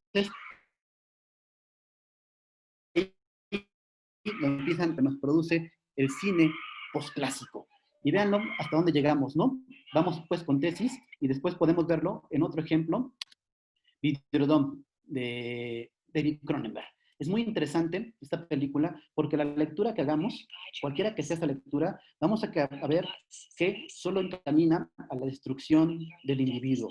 Nuestro protagonista está ahí para, primero seducido por una empresa que se llama Videodrome, que hace este tipo de videos también snuff o muy poderosos, y de pronto empieza a ser seducido por estas imágenes y llega un momento pues en la historia en que es seducido, y vean qué interesante es, porque al final de cuentas la lectura que hagamos de la obra puede ser cualquiera, pero siempre vamos a terminar en un momento bien interesante, y es la destrucción del individuo.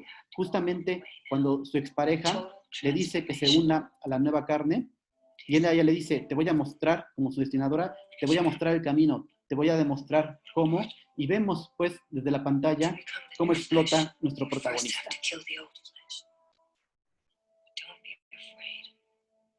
Don't be afraid to let your body die.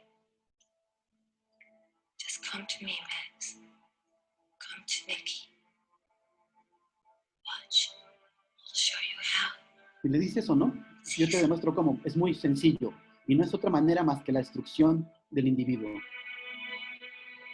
De través de la pantalla, que decimos un ejercicio metaficcional, vemos cómo el individuo se va a suicidar. Una tesitura muy posclásica, porque en la noción posclásica solo nos queda eso, el dato de una verdadera horror, una verdadera o una auténtica, una sola verdad, que es la del horror. Y vemos pues cómo el individuo se suicida, dispara, y todo nos sale en un ejercicio metaficcional. Estalla la pantalla, pero también estalla el individuo mismo en este ejercicio de Cronenberg. Después, Aliber me va a disculpar porque me voy a meter con uno de sus máximos, pues, ¿cómo decirlo, no? Yo siempre asocio a Aliber con Michael Haneke, y precisamente en esta película, ¿no? Funny Games, vemos también cómo el poderío del psicópata es tal que incluso rompe la narración, la rompe por completo, y vemos que tiene el control remoto, una escena muy citada, y regresa a la historia justamente cuando está a punto de perder, ¿no? Se distrae, el asesino mata a unos compañeros, y entonces se produce este distanciamiento, tipo brechano, cuando el protagonista tiene la capacidad de ingerir, y lo digo directamente, de apoderarse de la enunciación, de la ficción, rompe por completo todo y regresa a la historia, ¿no? Regresa al momento de su error, de tal manera que el villano se apodera completamente de todo, incluso de la enunciación, de la diégesis, y es capaz de regresar, ¿no? Algo que nunca había, o yo no lo había visto en la historia del cine, ¿no? Que es muy importante cómo a través de la pantalla su poderío se manifiesta, y es espectacular, ¿no? Lo que vemos aquí, regresa a la pantalla, y ahora sí se vuelve a reactivar la acción en esta manera de una especie de distanciamiento. Después, otro caso, el club de la pelea, ¿no? Recuerdan, estamos en el momento justo, y es este momento justo, en el que Tyler le pide a nuestro personaje anónimo que lo golpee, y entonces empieza, también se da una pausa en la narración, se rompe por completo, nos sacan de ese relato, y vemos que Tyler no solo es el protagonista de la película, sino que, vean ustedes, trabaja en un cinematógrafo, edita y monta, y por lo tanto es cineasta también, y nos habla de esta cuestión de la quemadura de cigarro, que la vamos a ver por acá, y vamos a ver que él, aterrorizando, también se apodera de la pantalla por completo, y en esta secuencia vamos a entender que va por la vida, o va por la, poniendo películas en su trabajo, poniendo penes de personas en películas infantiles, por ejemplo, y de cierta manera se apodera, ¿no?, de la narración por completo, en un ejercicio metaficcional también, pero lo que es más interesante todavía es que sí, Tyler pone penes en las películas, las edita, las monta, y por lo tanto es cineasta, pero no sé si ustedes recuerdan la película, resulta que nuestro director, David Fincher, prácticamente hizo lo mismo que Tyler hizo durante toda la película. Es decir, vemos que Tyler se nos desliza a manera subliminal, en ciertos momentos va apareciendo hasta que se apodera de la narración, y después, hacia el final del relato, en un gesto sumamente humorístico, de vanguardia, vamos a ver cómo el mismo director, es decir, el director de la película, David Fincher, hace exactamente lo mismo que hizo Tyler, ¿no? Nos introduce un enorme pene al final de la película, ¿no? Ahí lo tienen. Es lo que hace también el director, de tal manera que hay una cierta contaminación, una mezcla entre el psicópata de la película y su director, una cierta simpatía entre estos dos personajes, apoderados pues de las pantallas. Y ya que hablamos de las pantallas, pues qué decir esto, ¿no? Del Joker, otro villano tan seductor, y véanlo cómo lo hace él, ¿no? También todo mundo está presente del mensaje que está dando en pantalla, y ese mensaje es una destinación sumamente siniestra. Batman se tiene que entregar, y si no se entrega, va a morir gente, ¿no? Se confirma, pues, el Joker como destinador siniestro, y es muy curioso que en esta obra lo está haciendo siempre y está dictando tareas siniestras a partir de la televisión, es decir, de una pantalla abocada a difundir el horror de lo real. Y qué impresionantes imágenes, ¿no? Ese toque realista que le da a la obra, ¿no? Un matadero con una res al fondo y la voz estruendosa del Joker.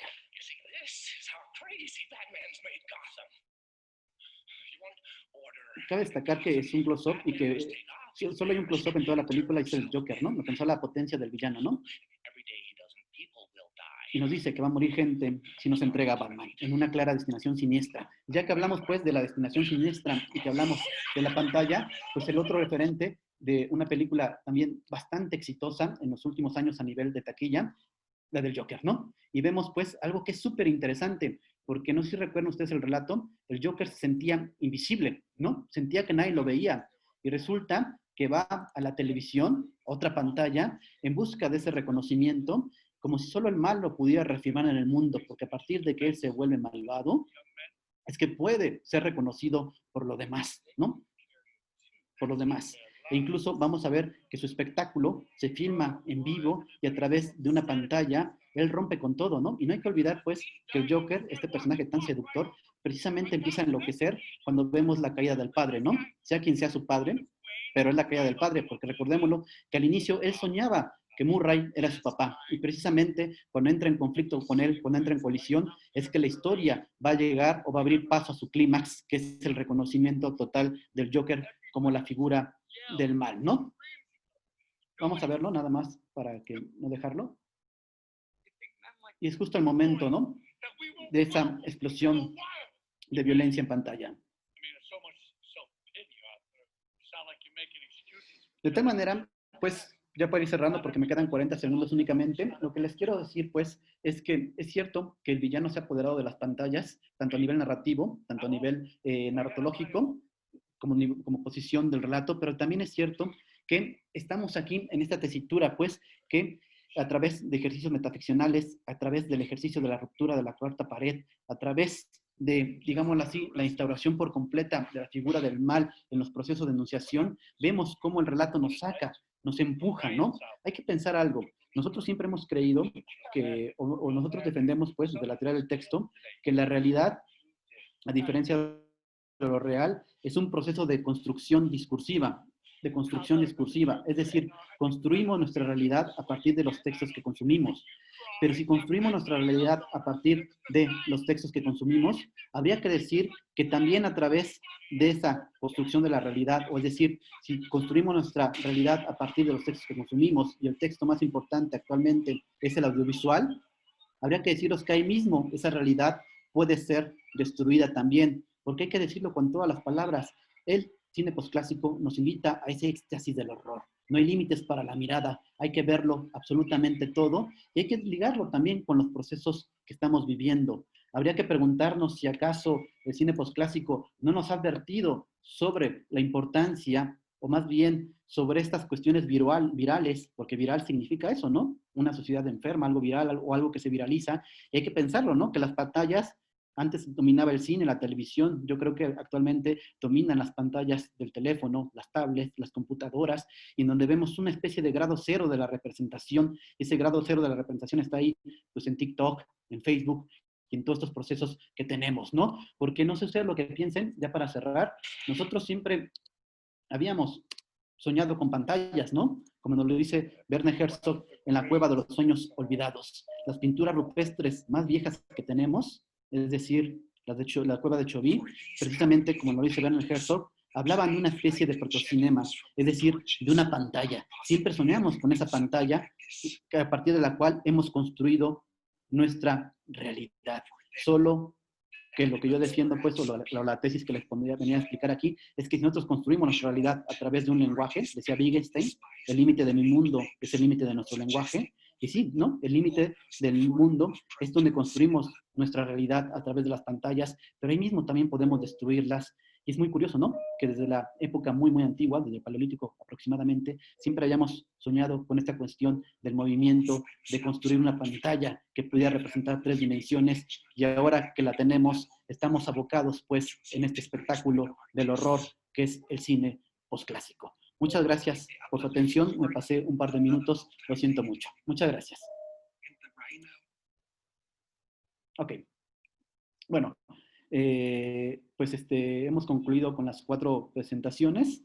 No sé si el público tenga alguna pregunta, algún comentario que hacer a los 4 exponentes del día de hoy, a la doctora Isabel, al doctor Alfonso, al doctor Aliber o a mí, a quien sea.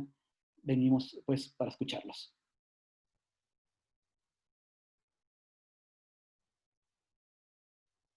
Muchas gracias, Fernando. Nos dice que le gustaron mucho las ponencias. No sé si alguien quiera tomar la palabra, quiera decir algo. Tenemos pues, varios minutos, ¿no? Alrededor de una media hora para poder charlar, para poder hablar un poquito acerca de lo que expusimos el día de hoy.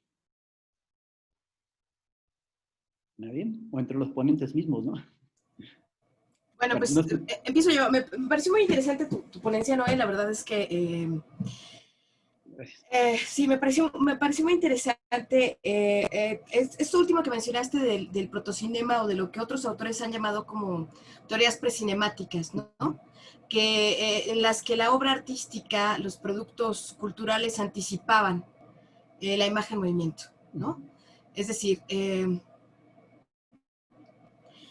pensemos me parece que Carmen Peñardit dice, pensemos en las novelas de Jane Austen, ¿no? Que son además han sido adaptadas y superadaptadas tanto a la televisión como al cine, ¿no? En la que se anticipa la imagen cinematográfica. Dice Carmen Peñardit, parece que Jane Austen narra el texto literario, ¿no? Como si estuviéramos viendo una escena cinematográfica. Y me parece que así es, ¿no? Y lo interesante en ese sentido es, me parece que lo que todos mencionamos al respecto, ¿no? O sea, cómo finalmente parece ya existir una línea muy delgada que divide cualquier audiovisual o sea, ¿cómo establecemos categorías entre el audiovisual? Sí, hay una intención cinematográfica muchas veces en lo que se expone en un video de YouTube, en un microrelato, en un nanorrelato, como lo ha analizado Anne-Marie, ¿no? Y bueno, esto, ¿no? No sé si ustedes quieran decir algo. Sí, bueno, a mí también, la verdad es que sí me parece muy interesante la cuestión de cómo desde los orígenes, ¿no? Siempre hemos tenido esta ilusión, ¿no? De tener una pantalla que nos pueda... Y de hecho es muy curioso, ¿no? Porque la palabra pantalla, al menos en español, su origen es muy incierto, ¿no? No sabemos muy bien qué significa una pantalla o cuál es su origen. Esto es algo que a mí me inquieta muchísimo, ¿no? Porque digo, ¿qué demonios, no? Estamos viviendo en un mundo de pantallas y al menos en español no tenemos bien definido qué demonios es una pantalla, ¿no? Es un tema como que habría que tematizar mucho, ¿no? Por eso me pareció muy interesante que en el Congreso se hablara de esto, ¿no? De las pantallas, más allá de lo que implica todas las pantallas, ¿no? Y yo escuchando las ponencias del doctor Alfonso y Aliber, yo también me gustaría preguntarles a los dos, ¿no? Ya que hablamos un poquito sobre la pantalla chica y lo que es Netflix, siempre se ha hablado, pues, de una época dorada de la televisión, ¿no? Con, digámoslo así, la presencia tan abrumadora de las series y que todos estuvimos ahí cautivados, pero de pronto parece que esta época dorada está terminando, ¿no? Está terminando de cierta manera, y yo quisiera preguntarles a los dos, ¿creen que Netflix, en lugar de, digámoslo así, de seguir potenciando esta época dorada de la televisión, está contribuyendo a algo opuesto?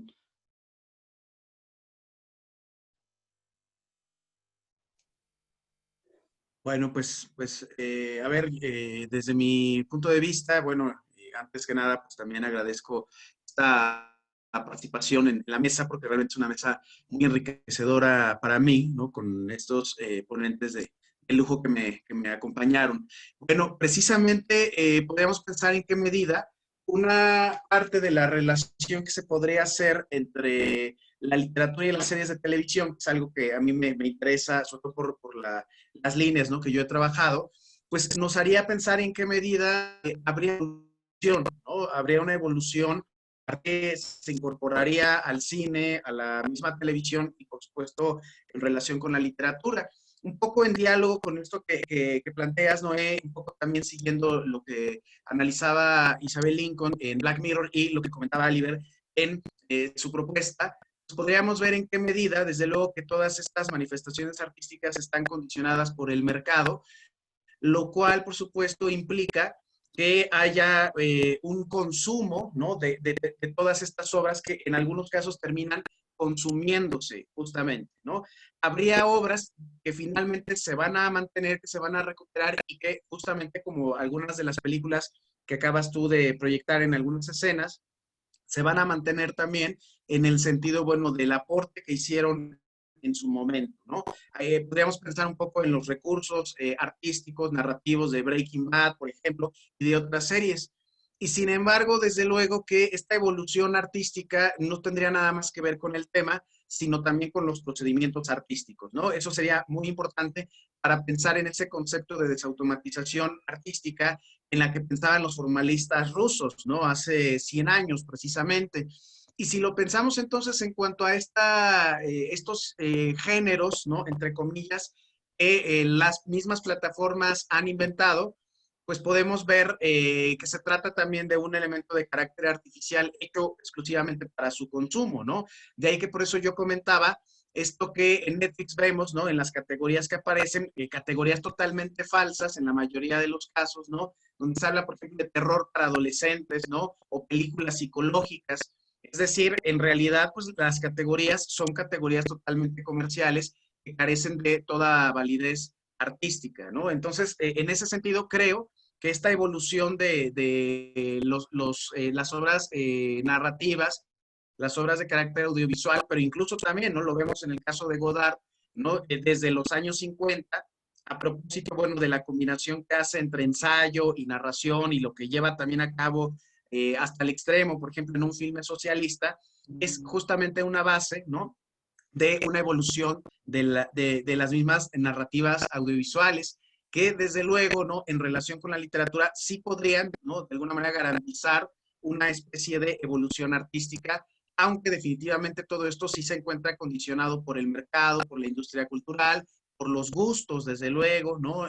Por el consumo antes que otra cosa, ¿no? Yo lo vería también en ese sentido, ¿no? Por eso, bueno, estoy de acuerdo con Oliver también cuando él señala, bueno, como una obra, ¿no? Que supuestamente puede ser revolucionaria, si no ofrece, ¿no? De alguna manera una serie de procedimientos renovadores desde lo formal, se convierte solo en una mera repetición de ideas transmitidas ahora, ¿no? En otra plataforma, ¿no? Entonces, pues eso sería lo que yo opinaría al respecto. Muchas gracias, doctor. No sé si Aliber quiera...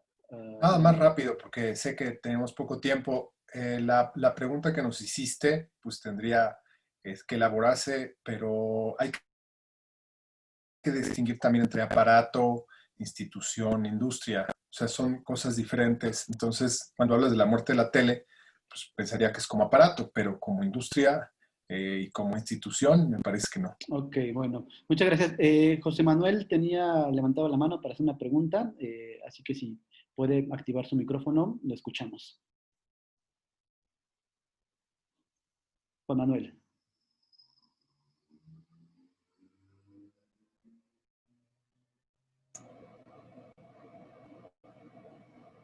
No te escuchamos, Juan Manuel. Del lado izquierdo abajo tienes un iconito de un micrófono. O si quieres escribir la pregunta en el chat también. Ay, perdón. Si quieres, también podemos... Estaría bueno que encendieran sus cámaras o sus micrófonos y hablaran, porque luego no vemos las preguntas que están acá al lado. Entonces, hay mucho silencio y hay mucha escritura. Es decir, quizás si hablaran, no importa que irrumpan, porque ya estamos en la época, en la etapa. ¿No nos tienes que autorizar como host, tú, Noé? Sí, ¿verdad, Juan?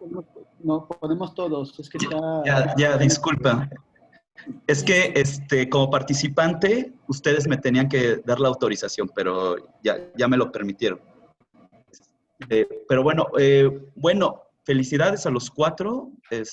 Muy interesantes las ponencias. Hacen resonancia con mis temas, particularmente, pues vaya, mis temas tienen que ver un poco más con los regímenes visuales de la modernidad, de la posmodernidad y este modo de producción que Franco Bifo Berardi llama el semiocapitalismo, ¿no? Entonces, va un poquito por ahí mis temas, ¿no? ¿Qué tanto para los 4 podemos pensar un nuevo régimen, digamos, de producción visual que además va a redituar en la producción de subjetividad, ¿no? O sea, la manera en que yo miro, termino viéndome a mí mismo y termino relacionándome con la realidad, ¿no? Entonces, no sé ustedes qué puedan opinar. A ver, hay una pregunta que tiene que ver con lo que tú haces. Bueno, pienso, no sé, tú me dirás, pero pregunta Esther si los espectadores tenemos que modificar nuestros modos de ver. A mí me parece que sí, porque el mercado no, por más que haya segregación y ande buscando cómo exprimir a todos los públicos, nadie puede negar que Netflix, por ejemplo, tiene distintos tipos de cine, ¿no? Distintas formas de satisfacernos. Pero creo que sí, efectivamente la iniciativa, la agencia tiene que venir desde los espectadores. No tenemos, menos en esta época, un Estado con cierto poder como para detener al mercado o hacer cierta competencia. Y aunque lo tuviéramos, pues a lo mejor acabaría siendo un stalinismo con los formalistas, ¿no? Que tampoco es que eso sea lo ideal. Entonces, indudablemente yo creo que entre nosotros somos los que tenemos que organizar esa agencia. No hay otra posibilidad, por lo menos dadas las circunstancias, las condiciones de posibilidad que nos da el neoliberalismo. Ok, bueno, pues muchas gracias. No sé si alguien más quiera contestarle a Juan Manuel. Porque yo quería hacer un comentario muy breve. Me parece que es importante, por ejemplo, la reflexión que se está haciendo al momento, ¿no? Con relación a lo que estamos viviendo con el COVID, ¿no? Y nuestra relación con la tecnología, los medios de comunicación, el streaming, Netflix específicamente, ¿no? Y Carlos Escolari, por ejemplo, a partir de la pandemia, ustedes, como saben, él tiene su blog que se llama Hipermediaciones, ¿no?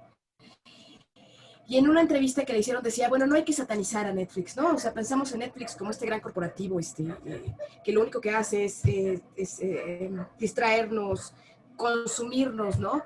Y finalmente me parece que es fundamental reflexionar en que no nada más es eso, ¿no? O sea, me parece que podemos encontrar productos artísticos interesantes, profundos, ¿sí? En las producciones que encontramos en Netflix. Ahora, yo creo que nuestra forma de ver ha cambiado, ¿no? Y en las nuevas generaciones, pues no se digan. O sea, yo creo que todos lo vemos con nuestros alumnos. A veces el problema que implica hacerlos que vean una película que dura pues más de 2 horas, ¿no? O sea, porque implica ya que ellos están acostumbrados a relatos que son más breves, ¿no? Más breves, más simples, ¿no? Y están acostumbrados a verlo prácticamente todo aquí, ¿no? Entonces, que es algo que decían ayer en la mesa de Anne-Marie, ¿no? O sea, cómo las nuevas generaciones se van a enfrentar al consumo de productos audiovisuales independientemente de las características de esos productos. Es decir, cómo se van a enfrentar a ver una película, ¿no? Cómo se van a enfrentar a ver un programa de televisión con la temporalidad que implica el programa de televisión, etcétera, ¿no? Cuando todas estas cosas de alguna manera han cambiado en todos los sentidos. Y ya, no me quiero extender mucho porque a veces me cuelgo. No, está muy bien. Oye, Noé, dicen que en el mensajero que no pueden hablar.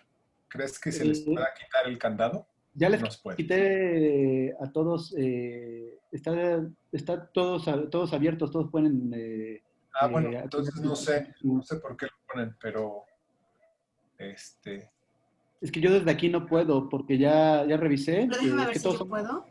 Todos somos coanfitriones, todos. No sé si nos pueden ayudar en la UAC, que tal vez ellos puedan. Está todo liberado, sí, está todo liberado también, nos están diciendo. Está todo liberado. Pues entonces debe ser de local. Yo creo que es de Rafael, me dijo que se llamaba. Sí, pero usted también lo liberó. Está todo liberado, los micros están liberados. Ahora a mí me parecen todos cerrados, pero bueno. Ajá. Sí, ya te escuchamos, Esther. Ok, gracias. Si es que no podía porque me apareció el mensaje, el anfitrión, bla, bla, bla, bla, bla. Bueno, nada más pensando, o sea, y escuchando, por ejemplo, la conferencia, bueno, de Oliver, que es más este ensayo reflexivo, y que me... Ay, ¿sí me escuchan? ¿Escucho otra vez? Ese es el riesgo de abrir todos los micros. Sí se escucha, con interferencia, pero se escucha. Ya dije, me estoy como volviendo loca, dije, escucho voces, pero bueno. Lo que quería comentar era justamente que sí, o sea, tendríamos yo creo que cuestionar, o sea, podríamos decir si hay algunas bondades relativas, pero hay otros problemas también o otras cuestiones de que justamente no hay un tiempo para la discusión, para la reflexión. El mismo Zoom no nos permite tampoco generar estos espacios, ¿no? Como para detenernos, como en esta idea de poder detenernos y poder dialogar y poder hablar. Y yo considero que, por ejemplo, si las narrativas ahora de Netflix, ¿no? La estructura es justamente que cumple como con todos estos posibles audiencias que se tienen, ¿no? Desde las más, vamos a decir, no sé, y aquí tendríamos que ver qué audiencias estamos en Netflix, pero creo que sí, la narrativa es que yo creo que llega a cansar en algún momento. Tantas series y las series van estructuradas todas más o menos de la misma manera. Y que entonces decimos, ¿qué es lo que nos está ofreciendo? ¿Por qué? Y creo que hay críticas, ¿no? O sea, yo sé que hay más críticas ya más elaboradas hacia esto que está ofreciendo, por ejemplo, todas estas series televisivas. Y hay algunas que decimos de Black Mirror, pues yo puedo decir, pues vi la primera, ¿no? Esta ya narrativa del cerdo, y creo que después de ahí, creo que no vi más, ¿no? O bueno, vi algunas series más, pero el punto es justamente esto, en esta cuestión de estos regímenes escópicos que podríamos plantear desde Martin Jay, ¿no? O sea, ¿qué es lo que estamos consumiendo como espectadores? Y que también, ¿qué es lo que pensamos que, o qué se estaría produciendo que no fuera todo esto de estas series televisivas, por ejemplo? Esas es como algunas inquietudes. Bueno, muchas gracias. En realidad, cuando preguntabas hace un rato sobre la iniciativa, yo insisto en que no tenemos otra opción más que ella. Y de hecho, como se marcan las agendas desde la industria, es decir, no solo cartelera de Hollywood, sino también muestras, foros, etcétera, que nos determinan lo que vamos a ver, e incluso lo que vemos, a los que nos gusta el cine de autor o el cine de arte, y a los que les gusta el cine comercial, hasta eso está clasificado y predeterminado. Pues en realidad creo que la única opción es que tengas esas iniciativas para no solo ver las películas nuevas, ver otro tipo de cine, buscarlo, y creo que la única ventaja que tenemos hoy es que en Internet puedes encontrar todo eso. y lo puedes bajar. Solo que lo que necesitamos también, y otra vez volvemos a la misma cuestión, es guía, orientación, brújula al respecto. Pero el problema que planteas del cansancio, efectivamente hay un cansancio, yo no encuentro muchas cosas interesantes, aunque mis colegas me digan que son muy interesantes, las empiezo a ver y en realidad me parece, sobre todo a mí me molesta mucho el exceso de los recursos que utilizan, que es como si fuera un obrero que llega, que trabaja de las 4 de la mañana a las 10 de la noche y me tuvieran que tener despierto, ¿no? De repente tengo la impresión de que el ruido, el volumen del sonido, los cambios, ¿no?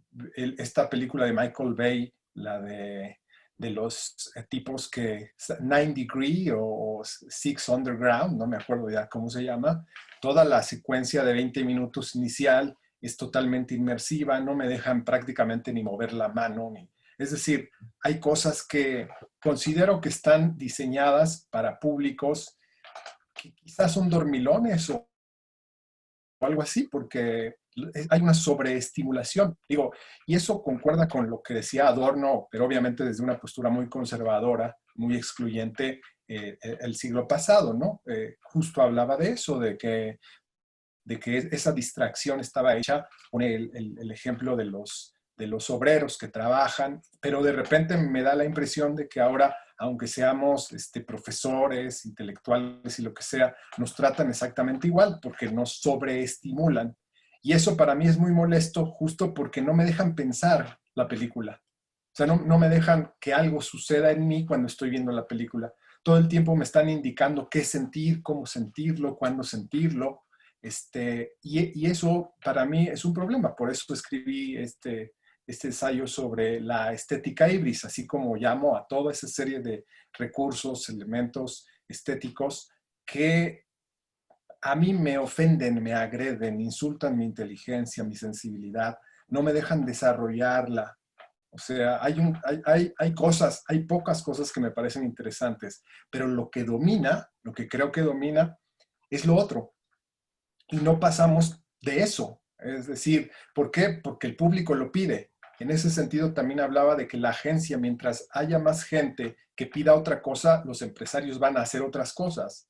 Pero ellos nunca van a hacer nada como desde el riesgo de la pérdida, excepto cuando ya hablamos de directores como David Lynch, por ejemplo. En la serie de David Lynch, la tercera temporada de Twin Peaks, por supuesto que si hubiera sido de John Berenger, quién sabe qué, no hubiera tenido la misma aceptación, igual no se lo hubieran aceptado, ¿no? Como si era David Lynch o la misma serie de Ken Can de Bruno Dumont. Es decir, hay cosas que solo pasan por el filtro de la autoría, ¿no? La película de Godard, de La grandeza y decadencia, tampoco creo que si hubiera sido de otro director hubieran dejado que esa película pasara en la televisión en los 80 y así sucesivamente. Es decir, creo que el problema que tenemos es ese, que no tenemos ofertas diversas, por lo menos para la gente que, como yo, busca otras cosas, y entonces las series empiezan por eso comenzaba con ese epígrafe de Debord, porque de repente te empiezas a sentir solo. ¿Por qué? Porque eso hace lazo, es decir, ¿de qué hablas con la gente? Te hablan de la serie, te recomiendan la serie, te hacen referencias en la vida sobre las series, y de repente si tú dices, no las quiero ver porque no me gustan, entonces rompes tus lazos.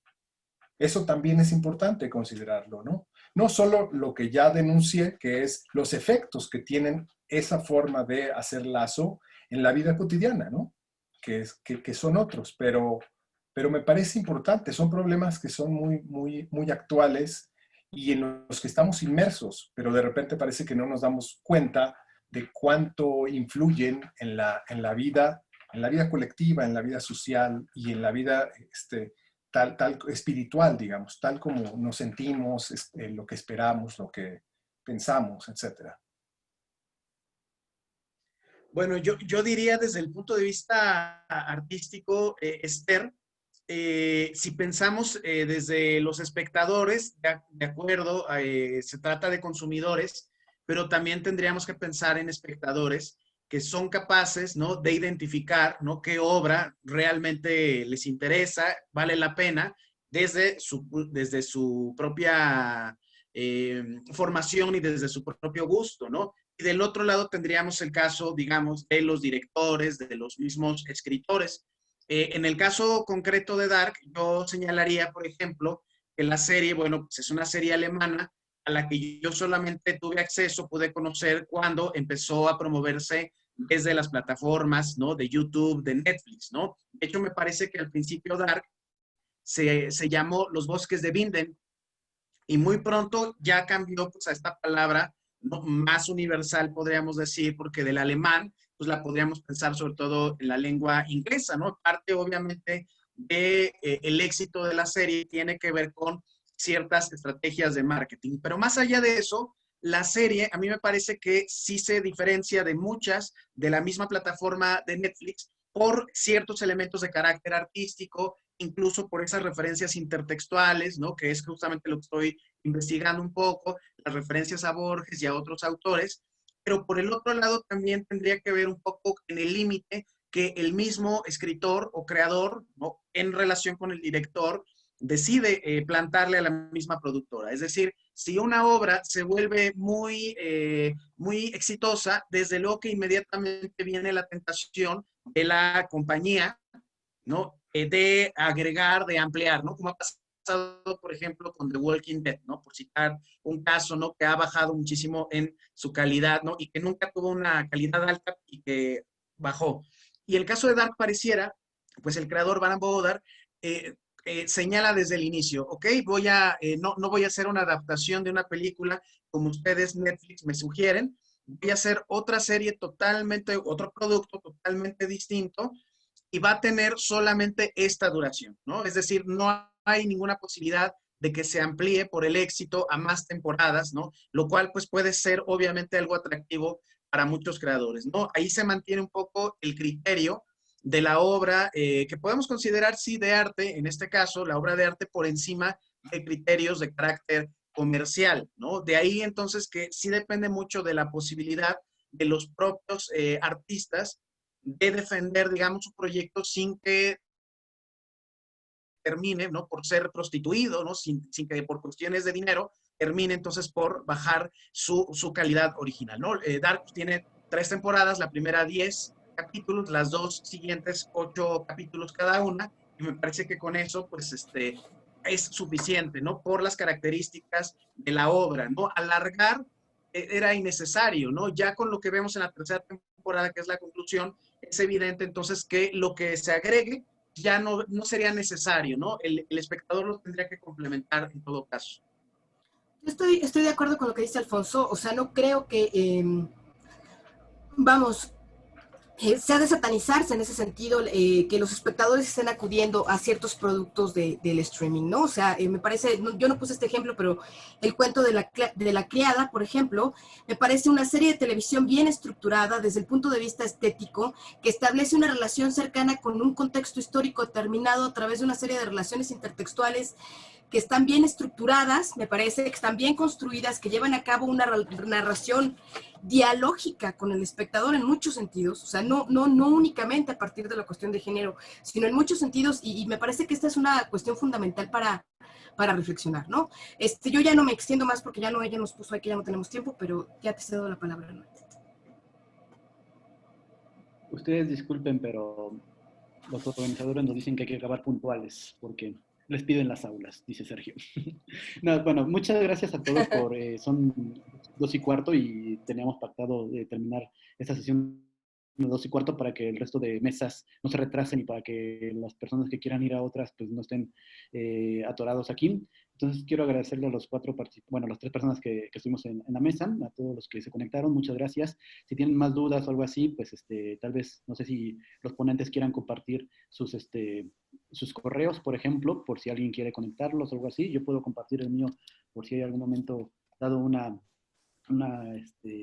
¿Alguna inquietud más? Y bueno, nos dicen que las constancias de participación se entregarán vía correo electrónico. Entonces, pues creo que no hay nada más que agregar y cerraríamos con esto. Muchas gracias a todos nuevamente y no sé si alguien quiera decir algo más o daríamos por concluida esta mesa, la mesa número 9 del Congreso. Muchas gracias por la invitación. Bueno, Gracias, Noé, por todo. Gracias a todos. Que estén bien, cuídense. Gracias a ustedes. Muchas gracias. Hasta luego. Chao. Gracias. Hasta luego. Bye. Un abrazo Bye. para todos. Igual. Igualmente. Bye bye.